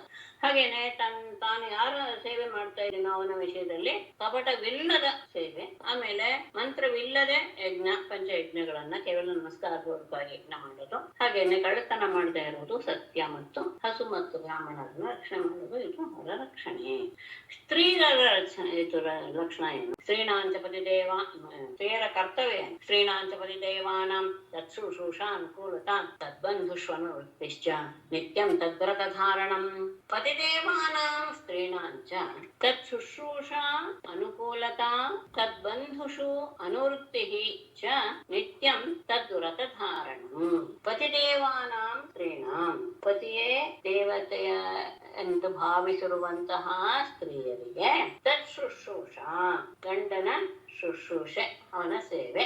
ಆಮೇಲೆ ಅನುಕೂಲತಾ ಅಂದ್ರೆ ಅವನಿಗೆ ಯಾವುದು ಹಿತವೋ ಆ ರೀತಿಯಾಗಿ ನಡೆದುಕೊಳ್ಳುವುದು. ತದ್ ಬಂಧುಷು, ಅವನ ಬಂಧುಗಳ ವಿಷಯದಲ್ಲಿ ಅನುವೃತ್ತಿ ಅಂದ್ರೆ ಅವರನ್ನ ಸಂತೋಷದ ರೀತಿಯಲ್ಲಿ ಅವರನ್ನ ಆಧರಿಸುವುದು. ಹಾಗೇನೆ ನಿತ್ಯಂ, ಯಾವಾಗಲೂ ತದ್ವ್ರತ ಧಾರಣ, ಆತ ಗಂಡ ಏನು ವ್ರತಗಳನ್ನ ಸ್ವೀಕರಿಸಿದಾನೋ, ನಿಯಮಗಳನ್ನ ಸ್ವೀಕರಿಸಿದಾನೋ ಅದಕ್ಕೆ ಅನುಕೂಲವಾಗಿ ಸಹ ವ್ಯವಹಾರ ಮಾಡಬಹುದು. ಇದು ಪತಿವ್ರತೆಯರ ಲಕ್ಷಣ ಮತ್ತು ಧರ್ಮ ಅಂತ ಇಲ್ಲಿ ಹೇಳಿದ್ದಾರೆ. ಅಂದ್ರೆ ಗಂಡನಿಗೆ ಬೇಕಾದ ಸೇವೆ ಮತ್ತು ಆತನಿಗೆ ಯಾವುದು ಹಿತವೋ ಅದನ್ನು ಆಚರಣೆ ಮಾಡುವುದು, ಅವನ ಬಂಧುಗಳ ವಿಷಯದಲ್ಲಿ ಒಳ್ಳೆಯ ರೀತಿಯಲ್ಲಿ ವ್ಯವಹಾರ ಮಾಡುವುದು ಮತ್ತು ಅವನ ನಿಯಮಗಳಿಗೆ ಯೋಗ್ಯವಾದ ರೀತಿಯಲ್ಲಿ ಸಹಕರಿಸುವುದು. ಇದಿಷ್ಟು ಸ್ತ್ರೀಯರ ಲಕ್ಷಣ. ಅಷ್ಟೇ ಅಲ್ಲ, ಸಮ್ಮಾರ್ಜನೋಪಲೇಪಾಭ್ಯಾಂ ಗೃಹಮಂಡಲ ವರ್ತನೆ ಸ್ವಯಂಚ ಮಂಡಿತ ನಿತ್ಯಂ ಪರಿಮೃಷ್ಟ ಪರಿಚ್ಛದ. ಸ್ತ್ರೀಯರು ಇನ್ನು ಹೇಗಿರ್ಬೇಕು? ಸಮ್ಮಾರ್ಜನೋಪಲೇಪಾಭ್ಯಾಂ, ಅದು ಕಂಟಿನ್ಯೂಸ್ ಆಗಿದೆ, ಮತ್ತೆ ಹೇಳುವ ಅವಶ್ಯಕತೆ ಇಲ್ಲ. ಸಮ್ಮಾರ್ಜನ ಅಂದ್ರೆ ಗುಡಿಸುವುದು, ಒರೆಸುವುದು ಇತ್ಯಾದಿ. ಗೃಹಮಂಡಲ ವರ್ತನೆ ಅಂದ್ರೆ ಆ ಮನೆಯನ್ನ ಹೇಗೆ ಅಲಂಕಾರ ಮಾಡಿದಾಗ ರಂಗವಲ್ಲಿ ಎಲ್ಲ ಇತ್ಯಾದಿಗಳಿಂದ ಸರಿಯಾದ ರೀತಿಯಲ್ಲಿ ಇಟ್ಟುಕೊಂಡು, ಸ್ವಯಂಚ ಮಂಡಿತ ಅದು ಬೇರೆ, ಯಾವಾಗ್ಲೂ ಸಹ ತಾನೂ ಸಹ ಅಲಂಕೃತಳಾಗಿಯೇ ಇರಬೇಕು. ನಿತ್ಯಂ ಪರಿಮೃಷ್ಟ ಪರಿಚ್ಛದ. ಅಷ್ಟೇ ಅಲ್ಲ, ಎಲ್ಲ ವಸ್ತುಗಳನ್ನು ಸಹ ಮನೆಯಲ್ಲಿ ಯೋಗ್ಯ ರೀತಿಯಲ್ಲಿ ವ್ಯವಸ್ಥಿತವಾಗಿ ಇಡುವುದು ಸಹ ಅವಳ ಕರ್ತವ್ಯ. ಅವಳು ಮನೆಯನ್ನ ಸರಿಯಾದ ರೀತಿಯಲ್ಲಿ ಗುಡಿಸಿ ಒರೆಸಿ ಅದರ ಮನೆಯನ್ನ ಹೇಗೆ ಲಕ್ಷಣವಾಗಿ ಇಟ್ಕೊಳ್ಬೇಕು ಆ ರೀತಿಯಲ್ಲಿ ರಂಗವಲ್ಲಿ ಇತ್ಯಾದಿಗಳನ್ನ ಹಾಕಿ ಇಟ್ಕೊಳ್ಳೋದು. ತಾನೂ ಸಹ ಅಲಂಕಾರ ಅಂದ್ರೆ ಬಟ್ಟೆ ಅಲಂಕರಿಸ್ಕೊಳ್ಳೋದು, ತಲೆ ಬಾಚ್ಕೊಳ್ಳೋದು, ಹೂ ಮುಡ್ಕೊಳ್ಳೋದು ಇತ್ಯಾದಿ ಎಲ್ಲ. ಅಷ್ಟೇ ಅಲ್ಲ, ಮನೆಯಲ್ಲಿರುವಂತಹ ವಸ್ತುಗಳನ್ನೆಲ್ಲ ಯೋಗ್ಯ ರೀತಿಯಲ್ಲಿ ವ್ಯವಸ್ಥೆಗೆ ಇಡುವುದು. ಇದು ಅವಳ ಕರ್ತವ್ಯ. ಮತ್ತೆ ಇನ್ನೂ ಒಂದು, ಕಾಮೈರುಚ್ಚಾವಜೈ ಸಾಧ್ಯೆ ಪ್ರಶ್ರಯೇಣ ದಮೇನ ಚ ವಾಕ್ಯೈ ಸತ್ಯೈ ಪ್ರೇಮ್ಣ ಕಾಲೇ ಕಾಲೇ ಭಜೇತ್ಪತಿಂ. ಸಾಧ್ವಿ ಉಚ್ಚಾವಚೈಃ ಕಾಮೈಃ ಪ್ರಶ್ರಯೇಣ ದಮೇನ ಚ ಸತ್ಯೈಃ ಪ್ರಿಯೈಃ ವಾಕ್ಯೈಃ ಪ್ರೇಮ್ಣ ಕಾಲೇ ಕಾಲೇ ಪತಿಂ ಭಜೆ. ಸಾಧ್ವಿ ಪತಿವ್ರತೆಯಾದ ಸ್ತ್ರೀಯು ಉಚ್ಚಾವಚೈಃ ಕಾಮೈಃ, ತನ್ನ ಗಂಡನ, ಅದು ಸಣ್ಣದಾಗಿರಬಹುದು ದೊಡ್ಡದಾಗಿರಬಹುದು, ಅದನ್ನ ಆ ಬೇಡಿಕೆಗಳನ್ನ ಪ್ರಶ್ರಯೇನ ವಿನಯಪೂರ್ವಕವಾಗಿ ಮತ್ತು ದಮೇನ ಇಂದ್ರಿಯ ನಿಗ್ರಹದ ಮೂಲಕ ಅದನ್ನ ಒದಗಿಸಿಕೊಡ್ಬೇಕು. ಮತ್ತೆ ಸತ್ಯೈಹಿ ಪ್ರಿಯೈಹಿ ವಾಕ್ಯೈಹಿ, ಸತ್ಯವಾದ ಪ್ರಿಯವಾದಂತಹ ಮನಸ್ಸಿಗೆ ಹಿತವನ್ನು ಕೊಡುವಂತಹ ವಾಕ್ಯೈಹಿ ಮಾತುಗಳಿಂದ, ಪ್ರೇಮ್ನ ಪ್ರೀತಿಯಿಂದ, ಕಾಲೇ ಕಾಲೇ ಆ ಸಂದರ್ಭದಲ್ಲಿ ಪತಿಂ ಭಜೇತ್, ಗಂಡನನ್ನ ಸೇವೆ ಮಾಡಬೇಕು. ಗಂಡನ ಯಾವುದೇ ಇಚ್ಛೆ ಇರಬಹುದು, ಸಣ್ಣದಾಗಿರಬಹುದು ದೊಡ್ಡದಾಗಿರಬಹುದು, ಅದನ್ನ ಆ ಸಂದರ್ಭದಲ್ಲಿ ಅದನ್ನ ಪೂರೈಸಬೇಕು. ಅದನ್ನ ವಿನಯಪೂರ್ವಕವಾಗಿ ಇಂದ್ರಿಯದ ನಿಗ್ರಹದ ಮೂಲಕವಾಗಿ ಅದನ್ನ ಪೂರೈಸಿ ಸತ್ಯವಾದ ಮತ್ತು ಪ್ರಿಯವಾದ ಮಾತುಗಳಿಂದ ಅದನ್ನ ಆರಾಧಿಸಬೇಕು, ಪ್ರೀತಿಯಿಂದ ವ್ಯವಹಾರ ಮಾಡಬೇಕು. ಇದು ಸ್ತ್ರೀಯರ ವ್ಯವಹಾರ. ಮತ್ತೆ ಅವಳು ಹೇಗಿರ್ಬೇಕು, ಅವಳ ಸ್ವಭಾವ ಹೇಗಿರ್ಬೇಕು? ಸಂತುಷ್ಟ ಲೋಲುಪಾದಕ್ಷ ಧರ್ಮನ್ಯಾಸ ಪ್ರಿಯ ಸತ್ಯವಾ ಪ್ರಮತ್ತ ಶುಚಿಸ್ನಿಗ್ಧ ಪತಿಂತು ಅವಧಿತಂ ಭಜೇತ್. ಸಂತುಷ್ಟ ಹಾಗೆ ಇದೆ, ಇಲ್ಲ ಕೊನೆಯಲ್ಲಿ ಗಮನಿಸ್ಕೊಳ್ಳಿ. ಅಪತಿತಂ ಪತಿಂತು ಭಜೇತ್ ಅಂತ ಕೊನೆಯಲ್ಲಿ ಬರ್ತಿಲ್ಲ, ಒಟ್ಟಿಗೆ ಇದ್ರು ಏನು ತೊಂದರೆ ಏನಿಲ್ಲ. ಸಂತುಷ್ಟ, ಯಾವಾಗ್ಲೂ ಸಹ ಸಿಕ್ಕಿದ್ದರಲ್ಲಿ ಸಂತೋಷವಾಗಿರ್ಬೇಕು. ಅದು ಬೇಕು ಇದು ಬೇಕು ಎನ್ನುವಂತಹ ಆಸೆ ಇರಬಾರದು. ಸಿಕ್ಕಿದ್ದರಲ್ಲಿ ಸಂತೋಷವಾಗಿರೋದು. ಅಷ್ಟೇ ಅಲ್ಲ, ಅಲೋಲುಪ ಅಂದ್ರೆ ಸಿಕ್ಕಿಲ್ಲ ಅಂದ್ರೆ ತನಗೆ ಬೇಕಾದಷ್ಟು ಸಿಕ್ಕಿಲ್ಲ ಅಂತ ಹೇಳಿದ್ರು ಸಹ ಅದರಲ್ಲಿ ಇನ್ನೊಬ್ಬರ ವಸ್ತುವಿಗೆ ಆಸೆ ಪಡಬಾರ್ದು. ಲೋಲುಪ ಅಂದ್ರೆ ಇನ್ನೊಬ್ಬರ ವಸ್ತುವನ್ನು ಪಡೆಯೋದಕ್ಕೆ ಲೋಲುಪತ್ವ ಅಂತ ಹೇಳ್ತಾರೆ. ಅಲೋಲುಪ, ಇನ್ನೊಬ್ಬರ ವಸ್ತುವನ್ನ ಬಯಸಬಾರ್ದು. ಹಾಗೇನೆ ದಕ್ಷ ಅಂದ್ರೆ ಸೋಮಾರಿ ಆಗಿರಬಾರ್ದು, ಯಾವಾಗ್ಲೂ ಸಹ ಕ್ರಿಯಾಶೀಲರಾಗಿರಬೇಕು. ಧರ್ಮಜ್ಞ, ಧರ್ಮವನ್ನ ಸರಿಯಾದ ರೀತಿಯಲ್ಲಿ ತಿಳ್ಕೊಂಡಿರ್ಬೇಕು. ಪ್ರಿಯ ಸತ್ಯವಾದ, ಪ್ರಿಯವಾದ ಮತ್ತು ಸತ್ಯವಾದ ಮಾತನ್ನ ಆಡುವವಳಾಗಿರಬೇಕು. ಅಪ್ರಮತ್ತ, ಯಾವಾಗಲೂ ಸಹ ಬಹಳ ಎಚ್ಚರಿಕೆಯಿಂದ ಇರಬೇಕು, ಮೈ ಮರಿಬಾರ್ದು ಅನ್ನೋ ತಾತ್ಪರ್ಯ. ಶುಚಿಗೆ, ಅತ್ಯಂತ ಶುದ್ಧಳಾಗಿರುವಂತಹ, ಸ್ನಿಗ್ಧ ಸ್ನೇಹಪೂರ್ಣವಾಗಿ ವ್ಯವಹಾರ ಮಾಡುವವಳಾಗಿರ್ಬೇಕು. ಇಂಥವಳು ಅಪತಿತಂ ಪತಿಂ ಅಂದ್ರೆ ಅವನು ಮಹಾಪಾತಕನಾಗಿಲ್ಲದೆ ಇದ್ದ ಪಕ್ಷದಲ್ಲಿ ಅವಳು ಗಂಡ, ಅಂತಹ ಗಂಡನನ್ನ ಈ ರೀತಿಯಾಗಿ ಭಜಿತ ಅವಳು ಸೇವೆ ಮಾಡಬೇಕು. ಅಂದ್ರೆ ಅವನು ಧರ್ಮ ಮಾರ್ಗದಲ್ಲಿಯೇ ಇದ್ದುಕೊಂಡು ಎಲ್ಲ ರೀತಿಯಲ್ಲಿ ಅವನು ಯೋಗ್ಯನಾಗಿದ್ದಾನೆ ಅಂತ ಆದ್ರೆ ಅವನನ್ನ ಈ ರೀತಿಯಾಗಿ ಸೇವೆ ಮಾಡಬೇಕು. ಸಿಕ್ಕಿದ್ರಲ್ಲಿ ಸಂತೋಷ ಪಡಬೇಕು, ಇನ್ನೊಬ್ಬರ ವಸ್ತುವಿಗೆ ಆಸೆ ಪಡಬಾರ್ದು, ಯಾವಾಗಲೂ ಕ್ರಿಯಾಶೀಲರಾಗಿರ್ಬೇಕು, ಧರ್ಮವನ್ನ ತಿಳಿದಿರ್ಬೇಕು, ಪ್ರಿಯ ಮತ್ತು ಸತ್ಯವನ್ನ ಆಡುವಂತಹ ಪ್ರಿಯ ಮತ್ತು ಸತ್ಯ ಮಾತನ್ನ ಆಡಬೇಕು, ಯಾವಾಗಲೂ ಎಚ್ಚರದಲ್ಲಿ ಇರಬೇಕು, ಮೈ ಮರೆಯದೆ ಇರಬೇಕು, ಶುಚಿಯಾಗಿರಬೇಕು, ಸ್ನೇಹಪೂರ್ಣವಾದಂತಹ ವ್ಯವಹಾರ ಇರಬೇಕು. ಅಂತಹ ಅವಳು ಧರ್ಮ ಮಾರ್ಗದಲ್ಲಿ ಇದ್ದಂತಹ ವ್ಯಕ್ತಿ ಆಗಿದ್ದರೆ ಅವನನ್ನ ಈ ರೀತಿಯಾಗಿ ಆರಾಧಿಸಬೇಕು. ಮತ್ತೆ ಹಾಗೆ ಆದ ಯಾಂ ಪತಿಂ ಹರಿಭಾವೇನ ಭಜೆ ಶ್ರೀರಿವ ತತ್ಪರ ಹರ್ಯಾತ್ಮನ ಹರೇರ್ಲೋಕೆ ಪದ್ಯ ಶ್ರೀರಿವ ಮೋದತೆ. ಯಾ ಪತಿಂ ಹರಿಭಾವೇನ ತತ್ಪರ ಶ್ರೀಃ ಇವ ಭಜೇತ್ ಹರ್ಯಾತ್ಮನ ಪತ್ಯ ಹರೇಃ ಲೋಕೆ ಶ್ರೀಃ ಇವ ಮೋದತೆ. ಯಾವ ಸ್ತ್ರೀಯು ಪತಿಂ ತನ್ನ ಗಂಡನನ್ನ ಹರಿಭಾವೇನ ಅವನು ಸಾಕ್ಷಾತ್ ಪರಮಾತ್ಮನೇ ಎನ್ನುವ ಭಾವದಿಂದ ತತ್ಪರ ಅವನಲ್ಲಿಯೇ ಮನಸ್ಸನ್ನ ಇಟ್ಟುಕೊಂಡವಳಾಗಿ ಶ್ರೀಹೀವ ಭಜು ಹೇಗೆ ನಾರಾಯಣನ ಲಕ್ಷ್ಮಿ ಆರಾಧಿಸ್ತಾಳೋ ಆ ರೀತಿಯಾಗಿ ಅವನನ್ನ ಸೇವಿಸಿದರೆ ಸ ಅಂತ ತಗೊಳ್ಬೇಕು. ಅವಳು ಹರ್ಯಾತ್ಮನ ಪತ್ಯ ಪರಮಾತ್ಮನ ಸ್ವರೂಪನಾದಂತಹ ಪತ್ಯ ಪತಿಯೊಡನೆ ಸಹ ಅಂತ ತಗೊಳ್ಬೇಕು. ಅವನೊಡನೆ ಹರೇಹೇ ಲೋಕೆ ಪರಮಾತ್ಮನ ಲೋಕವಾದಂತಹ ವೈಕುಂಠದಲ್ಲಿ ಶ್ರೀಹೀವ ಮೋದತೆ ಲಕ್ಷ್ಮಿಯ ಹಾಗೆ ಆನಂದದಿಂದ ಕಾಲ ಕಳೀತಾಳೆ.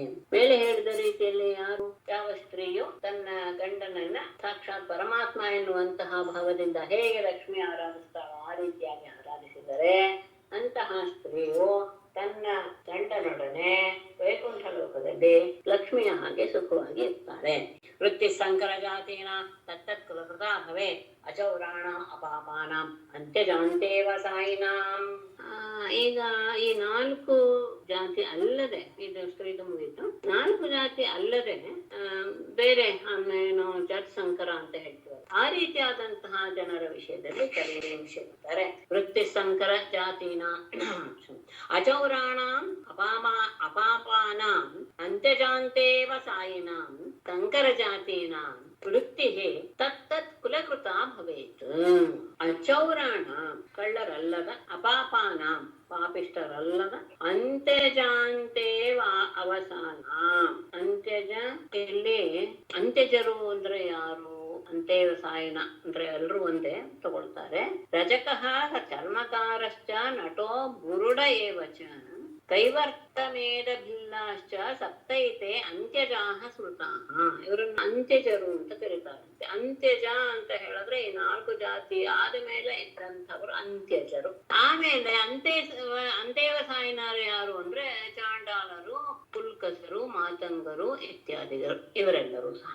ಅಂದ್ರೆ ಇವರೆಲ್ಲರೂ ಅಂದ್ರೆ ಸಂಕರ ಜಾತಿಗಳು. ಅದು ಯಾವ್ದಾವ್ದೋ ಒಂದು ಇದೆ, ಒಂದು ಜಾತಿಯಿಂದ ಇನ್ನೊಬ್ಬ ಜಾತಿಯಲ್ಲಿ ಹುಟ್ಟಿದ ಅಂತವರು ಬೇರೆ ಬೇರೆ ಇದನ್ನು ಪಡ್ಕೊಂಡ್ಬಿಡ್ತಾರೆ. ಇವಾಗ 4 ಜಾತಿ. ಅಲ್ಲಿ ಜಾತಿ ಸಂಕರವಾಗಿ ಹುಟ್ಟಿದವರಲ್ಲಿ ಕೆಲವರು ಈ ರೀತಿಯಾಗಿ ಇರ್ತಾರೆ. ಇವರು ರಜಕರು, ಚರ್ಮಕಾರ ಇವರೆಲ್ಲ ಇವರಂತೆ ಅಂತ್ಯಜರಂತೆ. ಆಮೇಲೆ ಚಾಂಡಾಲರೆಲ್ಲರೂ ಸಹ ಅಂತೇವ ಸಾಯಿನ ಅಂತ ವ್ಯವಹಾರ ಅಂತ ಹೇಳ್ತಾರೆ.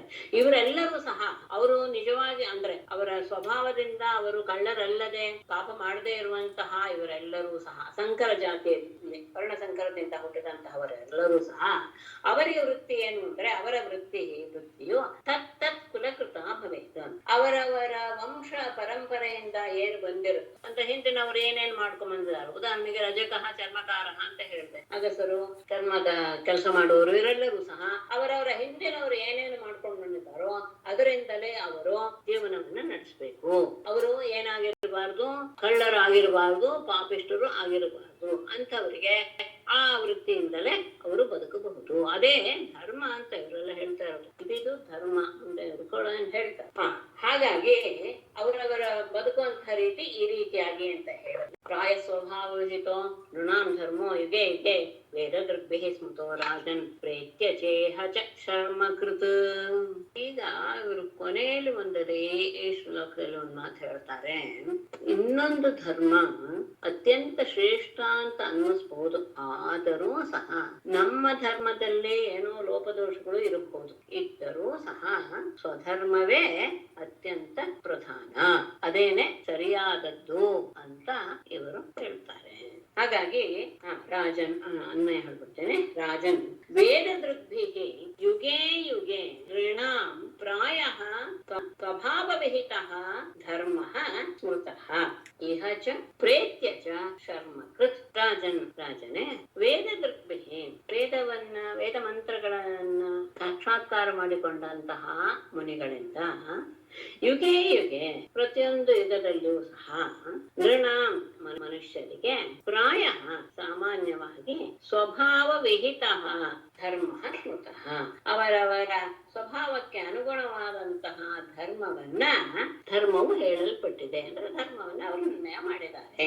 ಅದರಿಂದ ಇಹಜ ಪ್ರೇತ್ಯಚ, ಈ ಲೋಕದಲ್ಲಿದ್ದರೂ ಅವರಿಗೆ ಸುಖ, ಈ ಲೋಕದಲ್ಲಿ ಮತ್ತು ಪ್ರೇತ್ಯಚ ಮರಣ ಹೊಂದಿದ ಮೇಲೆಯೂ ಸಹ ಶರ್ಮ ಕೃತ್, ಅದು ನಮಗೆ ಮಂಗಲವನ್ನು ಉಂಟು ಮಾಡುವಂತ ಆಗಿದೆ. ಯಾಕೆಂದ್ರೆ ಆ ಯುಗಕ್ಕೆ ಸರಿಯಾಗಿ ವೇದತಶ್ವರಂತಹ ಮುನಿಗಳು ಮನುಷ್ಯರ ಸ್ವಭಾವ ಇದೆ, ಹೇಗಿರ್ಬೇಕು, ಬ್ರಾಹ್ಮಣರು ಹೇಗಿರ್ಬೇಕು ಅಂತೆಲ್ಲ ಹೇಳ್ತಾರೆ. ಅದಕ್ಕೆ ಸರಿಯಾದಂತಹ ರೀತಿಯಲ್ಲಿ ಧರ್ಮಗಳನ್ನೆಲ್ಲ ಮಾಡಿಕೊಟ್ಟಿದ್ದಾರೆ. ಹೀಗಿರಿ ಅಂತ ಹೇಳಿದ್ದಾರೆ. ಆ ರೀತಿಯಾಗಿ ಇದ್ದರೆ ಲೋಕದಲ್ಲಿ ಇಲ್ಲಿಯೂ ಸಹ ನೆಮ್ಮದಿಯಾಗಿರಬಹುದು, ಮರಣ ಹೊಂದಿದ ಮೇಲೆಯೂ ಸಹ ಅದು ನಮಗೆ ಮಂಗಲವನ್ನು ಉಂಟು ಮಾಡುತ್ತೆ. ಅದನ್ನೇ ಇವರು ಇಲ್ಲಿ ಹೇಳ್ತಾರೆ, ಸುಖಕ್ಕೆ ಕಾರಣ ಅದು. ಇವನು ಭಗವದ್ಗೀತೆಯಲ್ಲೂ ಇವನು ಹೇಳಿದಾನಲ್ಲ, ಶ್ರೇಯಾನ್ ಸ್ವಧರ್ಮೋ ವಿಗುಣ ಪರಧರ್ಮಾತ್ ಸ್ವನುಷ್ಠಿತಾತ್. ತುಂಬಾ ಅರ್ಥಪೂರ್ಣವಾದಂತಹ ಮಾತು. ವಿಗುಣ ಸ್ವಧರ್ಮ ಶ್ರೇಯ ಯಾವ್ದಕ್ಕಿಂತ ಸ್ವನುಷ್ಠಿತಾತ್ ಪರಧರ್ಮಾತ್. ನಮ್ಮಲ್ಲಿ ವಿಗುಣ ಅಂದ್ರೆ ಸ್ವಲ್ಪ ಯಾವುದೋ ಒಂದು ಗುಣ ಇಲ್ಲದೆ ಇರ್ಬೋದು ನಾವು ಆಚರಿಸುವಂತಹ ಧರ್ಮದಲ್ಲಿ, ಆದರೂ ಸಹ ಸ್ವಧರ್ಮ ಶ್ರೇಯ. ನಮ್ಮ ಧರ್ಮ ಇಂದಿನಿಂದ ಹೇಗೆ ಬಂದಿದೆಯೋ ಅದು ನಿಜವಾಗಿಯೂ ಸಹ ಅತ್ಯಂತ ಶ್ರೇಷ್ಠವಾದದ್ದು. ಸ್ವನುಷ್ಠಿತ ಪರಧರ್ಮ, ಇನ್ನೊಬ್ಬರ ಧರ್ಮವನ್ನು ಆಶ್ರಯಿಸಿಕೊಂಡು ಅದು ತುಂಬಾ ಚೆನ್ನಾಗಿ ನೀವು ಅನುಷ್ಠಾನ ಮಾಡ್ತಾ ಇದ್ದೀರಾ ಅಂತ ಆದರೂ ಸಹ ಅದಕ್ಕಿಂತ ವಿಗುಣ ಸ್ವಧರ್ಮ, ಸ್ವಲ್ಪ ಕಿಂಚಿತ್ ಲೋಪ ಇರುವಂತಹದ್ದೇ, ದೋಷವಿದ್ದಂತಹ ಸ್ವಧರ್ಮವೇ ಬಹಳ ಶ್ರೇಷ್ಠ ಅಂತ ಭಗವದ್ಗೀತೆಯಲ್ಲಿ ಹೇಳಿದ್ದಾನೆ. ಹಾಗಾಗಿ ಯಾರ್ಯಾರಿಗೆ ಯಾವ ಯಾವ ಧರ್ಮ ಹೇಳಲ್ಪಟ್ಟಿದೆಯೋ ಆ ಧರ್ಮದಲ್ಲಿಯೇ ಅವರಿದ್ದರೆ ಅವರಿಗೆ ಇದ್ದಾಗಲೂ ನೆಮ್ಮದಿ ಹೋದ. ಕೃತ್ಯ ಸ್ವಭಾವಕೃತಯ ವರ್ತಮಾನ ಸ್ವಕರ್ಮ ಕೃತ ಹಿತ್ವಾ ಸ್ವಭಾವಜಂ ಕರ್ಮ ಶನಯ ನಿರ್ಗುಣತಾಮಿಯಾತ್. ಯಾಕೆ ಹಾಗೆ ಇರಬೇಕು ಅಂದ್ರೆ ಅದ್ಭುತವಾದಂತಹ ಇದು ಕೊಡ್ತಾರೆ ಕೃಷ್ಣ ಅಂತ. ಸ್ವಭಾವಕೃತಯ ವೃತ್ಯ ಸ್ವಕರ್ಮಕೃತ ವರ್ತಮಾನಃ ಸ್ವಭಾವಜಂ ಕರ್ಮ ಹಿತ್ವಾ ಶನೈಃ ನಿರ್ಗುಣತಾಂ ಇಯಾತ್. ಅದು ತುಂಬಾ ಪ್ರಧಾನ. ಸ್ವಭಾವಕತೆಯ, ಸ್ವಭಾವಕ್ಕೆ ಅನುಸಾರವಾಗಿ ಅಂದ್ರೆ ಸ್ವಭಾವ ಅಂದ್ರೆ ಹಿಂದಿನಿಂದ ಬಂದಂತಹ ಆ ಜೀವನ ವೃತ್ತಿಯಿಂದ ಬಂದಂತಹ ಜೀವನ ವೃತ್ತಿಯಿಂದ ಸ್ವಕರ್ಮಕೃತ ತಮ್ಮ ತಮ್ಮ ಕರ್ಮ ಕೆಲಸಗಳನ್ನ ಮಾಡ್ತಾ ವರ್ತಮಾನ ಇರುವಂಥವನು. ಸ್ವಭಾವಜಂ ಕರ್ಮ ಅಂದ್ರೆ ನಮ್ಮಲ್ಲಿ ಏನೇನು ಹೇಳಿದಾರೋ, ಈ ಸ್ವಾಭಾವಿಕವಾದಂತಹ ನಮ್ಮ ಕೆಲಸ ಏನು ಅಂತ ಹೇಳಿದಾರೋ ಅದೆಲ್ಲವನ್ನೂ ಸಹ ಹಿತ್ವ ಕೊನೆಗೆ ಬಿಟ್ಟು ಶನೈಹಿ ಮೆಲ್ಲನೆ ನಿರ್ಗುಣತಾ ಯಾತ್ ಗುಣಾತೀತರಾಗ್ತಾರೆ ಅಂತ. ಅಂದ್ರೆ ನಮ್ಮ ಹಿಂದಿನ ಪರಂಪರೆಯಿಂದ ಬಂದಂತಹ ವೃತ್ತಿಯನ್ನೇ ನಾವು ಆಶ್ರಯಿಸಿಕೊಂಡು ಅದರ ಮೂಲಕವೇ ನಾವು ಜೀವನ ನಡೆಸ್ತಾ ಇದ್ದರೆ ಏನಾಗುತ್ತೆ, ಕ್ರಮಕ್ರಮವಾಗಿ ನಮ್ಮ ಕರ್ಮದಿಂದಲೂ ಸಹ ನಾವು ವಿಮುಕ್ತರಾಗಿ ತ್ರಿಗುಣಾತೀತರೇ ಆಗಿ ಬಿಡಬಹುದು. ಒಂದ್ರಿಲ್ಲ ಇನ್ನೊಂದ್ ಧರ್ಮ ಅಂತ ಹೇಳಿರ್ತಾರೆ, ಅದನ್ನ ಅಳವಡಿಸ್ಕೊಂಡು ಅದನ್ನ ಮಾಡ್ತಾ ನಾವ್ ಯಾವತ್ತೂ ಸಹ ಏನನ್ನು ಸಾಧಿಸಕ್ ಸಾಧ್ಯವಿಲ್ಲ. ನಾವ್ ಇರೋದ್ರಲ್ಲಿಯೇ ಮಾಡ್ತಾ ಬಂದ್ರೆ ಸಹಜವಾಗಿ ಅದರ ಬಗ್ಗೆ ಸರಿಯಾದ ರೀತಿಯಲ್ಲಿ ವೈರಾಗ್ಯ ಬಂದು ನಾವು ಗುಣಾತೀತರಾಗಬಹುದು. ಅದನ್ನ ಅದ್ಭುತವಾಗಿ ಹೇಳಿದ್ದಾರೆ. ಯಾವಾಗ್ಲೂ ಸಹ ನಮಗೆ ಲೌಕಿಕ ವಿಷಯದ ಬಗ್ಗೆನೇ ಆಸಕ್ತಿ ಇದ್ದು ನಾವು ಧರ್ಮಗಳನ್ನೆಲ್ಲ ಬಿಟ್ಬಿಟ್ರೆ ಇದೆಲ್ಲ ಇನ್ನೊಂದಲ್ಲ ಅಂತ ನಾವು ಹೇಳ್ತಾನೇ ಇರ್ಬೇಕಾಗತ್ತೆ, ಹೋಗ್ತಾನೆ ಇರ್ಬೇಕಾಗತ್ತೆ. ಆದ್ರೆ ಒಂದೇ ಇದ್ರಲ್ಲಿ ಇದೀವಿ ಅಂದ್ರೆ ಅದರಲ್ಲಿ ಪಕ್ವತೆ ಬಂದು ಅದನ್ನ ಸಹಜವಾಗಿ ಬಿಡ್ತಾ ನಾವು ಆನಂದದ ಅನುಭವ ಪಡಿಬಹುದು. ಆಗ ಅಲ್ಲೊಂದು ಪ್ರಶ್ನೆ ಮಾಡ್ತಾರೆ, ಚೆನ್ನಾಗಿದೆ ಪ್ರಶ್ನೆ. ಅಂದ್ರೆ ಪ್ರಶ್ನೆ ಬರುತ್ತೆ ಅಂತ ಹೇಳ್ತಾರೆ, ಅಲ್ಲ ನಮಗೆ ಬೇಕಾದಂತಹ ಕಾಮ್ಯ ಕರ್ಮಗಳನ್ನೇ ತಾನೇ ಮಾಡ್ತೀವಿ, ಜೀವನ ವೃತ್ತಿಯಲ್ಲಿದ್ದು ಸಹ ಕಾಮ್ಯ ಕರ್ಮಗಳನ್ನೇ ತಾನೇ ಮಾಡ್ತೀವಿ. ಮಾಡ್ತಾ ಇದ್ದ ಹಾಗೆ ಅದರ ಫಲ ಸಿಗ್ತಾನೆ ಬರ್ತಾ ಇರುತ್ತೆ ಮನುಷ್ಯನಿಗೆ. ಅದು ಹೇಗೆ ಅವನು ವಿರಕ್ತನಾಗ್ತಾನೆ, ಅದೇ ಹೇಗೆ ತ್ರಿಗುಣಾತೀತನಾಗ್ತಾನೆ ಅಂತ ಹೇಳಿದರೆ ಅದಕ್ಕೆ ದೃಷ್ಟಾಂತ. ಉಪ್ಯಮಾನ ಮುಹು ಕ್ಷೇತ್ರಂ ಸ್ವಯಂ ನಿರ್ವೀರ್ಯತಾಮಿಯ ಅಗಲ್ಪದೆ ಪುನಃಸೂತ್ಯೈ ಉಕ್ತಂ ಬೀಜಂಚ ನಶ್ಯತಿ. ಮುಹು ಉಪ್ಯಮಾನಂ ಕ್ಷೇತ್ರಂ ಸ್ವಯಂ ನಿರ್ವೀರ್ಯತಾಂ ಇಯಾತ್ ಪುನಃ ಸೂತ್ಯೈ ನ ಕಲ್ಪತೆ ಉಕ್ತಂ ಬೀಜಂಚ ನಶ್ಯತೆ. ಮತ್ತೆ ಉಪ್ಯಮಾನಂ ಬಿತ್ತುವುದರ ಮೂಲಕ ಕ್ಷೇತ್ರಂ ಹೊಲವು ಸ್ವಯಂ ತಾನಾಗಿಯೇ ನಿರ್ವೀರ್ಯತಾಂ ಇಯಾತ್ ತನ್ನ ಶಕ್ತಿಯನ್ನ ಅದು ಕಳೆದುಕೊಂಡು ಬಿಡುತ್ತೆ. ಪುನಃ ಹೊಲದಲ್ಲಿ ನೀವು ಉಳ್ತಾನೇ ಇದ್ರೆ ಧಾನ್ಯವನ್ನು ಬಿಡೋದಕ್ಕೋಸ್ಕರ ಅದು ಕೊನೆಗೆ ತನಗೆ ಎಷ್ಟು ಸಾಧ್ಯವೋ ಅಷ್ಟು ಕೊಟ್ಟ ಮೇಲೆ ಅದು ಪೂರ್ಣವಾಗಿ ಶಕ್ತಿ ರಹಿತವಾಗ್ಬಿಡುತ್ತೆ.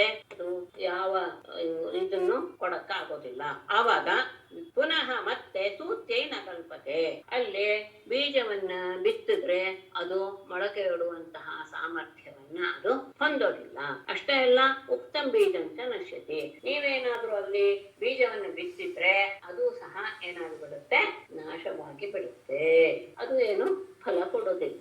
ಮತ್ತೆ ಮತ್ತೆ ಒಂದು ಹೊಲದಲ್ಲಿ ಉಳೋದನ್ನ ಮಾಡ್ತಾನೇ ಇದ್ರೆ ಅದು ಮಣ್ಣಿನಲ್ಲಿ ಶಕ್ತಿ ಇರುವವರಷ್ಟು ಅದು ಕೊಡುತ್ತೆ ಫಲ. ಆಮೇಲೆ ಏನಾಗ್ಬಿಡುತ್ತೆ, ಅದು ಪೂರ್ಣವಾಗಿ ಶಕ್ತಿ ರಹಿತವಾಗಿ ಬಿತ್ತಿದ ಬೀಜವೂ ಸಹ ನಾಶವಾಗಿಬಿಡುತ್ತೆ. ಅದು ಯಾವ ರೀತಿಯ ಫಲವನ್ನು ಕೊಡೋದಿಲ್ಲ. ಹಾಗೇನೆ ಏವಂ ಕಾಮಾಶಯಂ ಚಿತ್ತಂ ಕಾಮಾನಾಂ ಅತಿಸೇವೆಯ ವಿರಜ್ಯೇತೆ ರಾಜನ್ ಅಗ್ನಿವತ್ ಕಾಮಬಿಂದುಭಿಃ.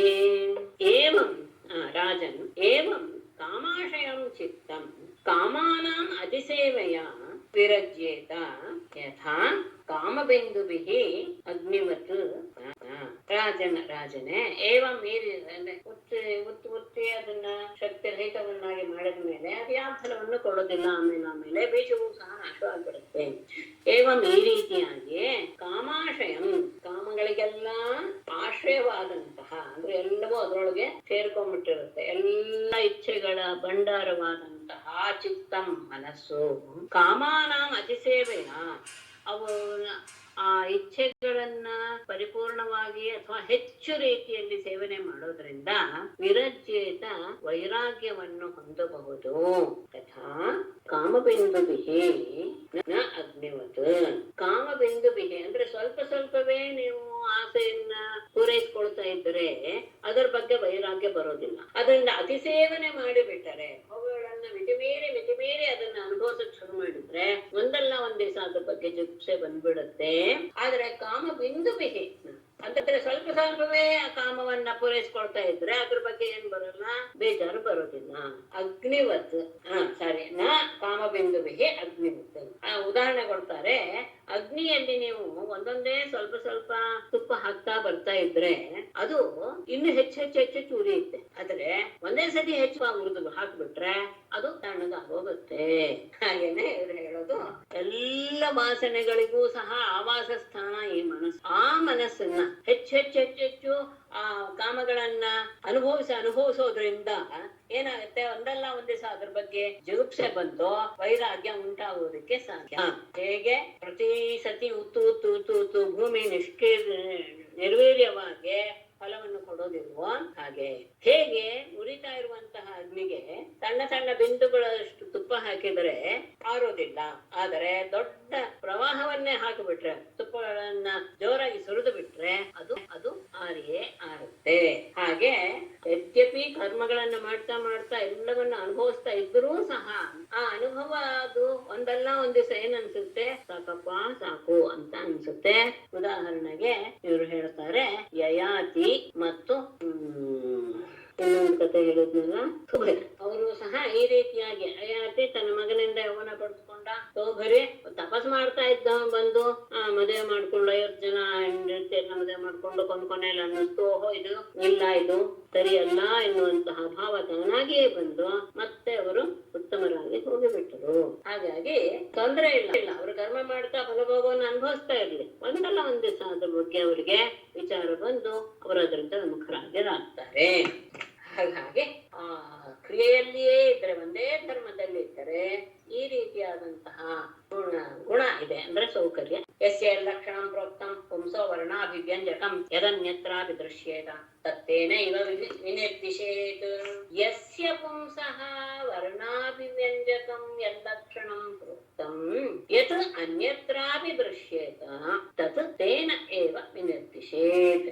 ಯಸ್ಯ ಪುಂಸಃ ಯಾವ ಮನುಷ್ಯನಿಗೆ ವರ್ಣಾಭಿವ್ಯಂಜಕಂ ಅವನ ಜಾತಿಯನ್ನು ತೋರಿಸುವಂತಹ ಯಲ್ಲಕ್ಷಣಂ ಪ್ರೋಕ್ತಂ ಯಾವ ಲಕ್ಷಣಗಳು ಹೇಳಲ್ಪಟ್ಟಿವೆಯೋ ಇದು ಅನ್ಯತ್ರಾಪಿ ದೃಶ್ಯೇತ ಈ ರೀತಿಯ ಲಕ್ಷಣಗಳು ಬೇರೆ ಯಾರು ಕಂಡು ಬಂದ್ರು ಸಹ ತದು ತೇನ ಇವ ವಿನಿರ್ದಿಶೇತ್. ನೀವು ಅವರನ್ನ ಆ ಜಾತಿಯವನು ಅಂತಾನೆ ತಿಳಿಯಬೇಕು. ಅಂದ್ರೆ ಈ ಮೇಲೆ ಹೇಳಿದಂತಹ ಗುಣಗಳು ಯಾರ್ಯಾರಿಗೆ ಏನು ಹೇಳಿದ್ವು ಆ ಆ ರೀತಿಯ ಗುಣಗಳು ಇಲ್ಲ ಯಾರನ್ನಾದ್ರೂ ಕಂಡು ಬಂದ್ರೆ ಅವರನ್ನ ನೀವು ಆ ರೀತಿಯ ಲಕ್ಷಣ ಇರುವಂತಹ ಆ ಜಾತಿಯವನು ಎನ್ನುವುದನ್ನೇ ನೀವು ನಿರ್ದೇಶಿಸಬಹುದು. ಯಸ್ಯ ಲಕ್ಷಣಂ ಪ್ರೋಕ್ತಂ ಪುಂಸೋ ವರ್ಣಾಭಿವ್ಯಂಜಕಂ ಯದನ್ಯತ್ರಾಪಿ ದೃಶ್ಯೇತ ತತ್ತೇನೈವ ನಿರ್ದಿಶೇತ್. ಶ್ರೀಮದ್ ಭಾಗವತೆ ಮಹಾಪುರಾಣೆ ಸಪ್ತಮಸ್ಕಂಧೆ ಯುಧಿಷ್ಠಿರ ನಾರದ ಸಂವಾದೆ ಸದಾಚಾರ ನಿರ್ಣಯೋ ನಾಮ ಏಕಾದಶ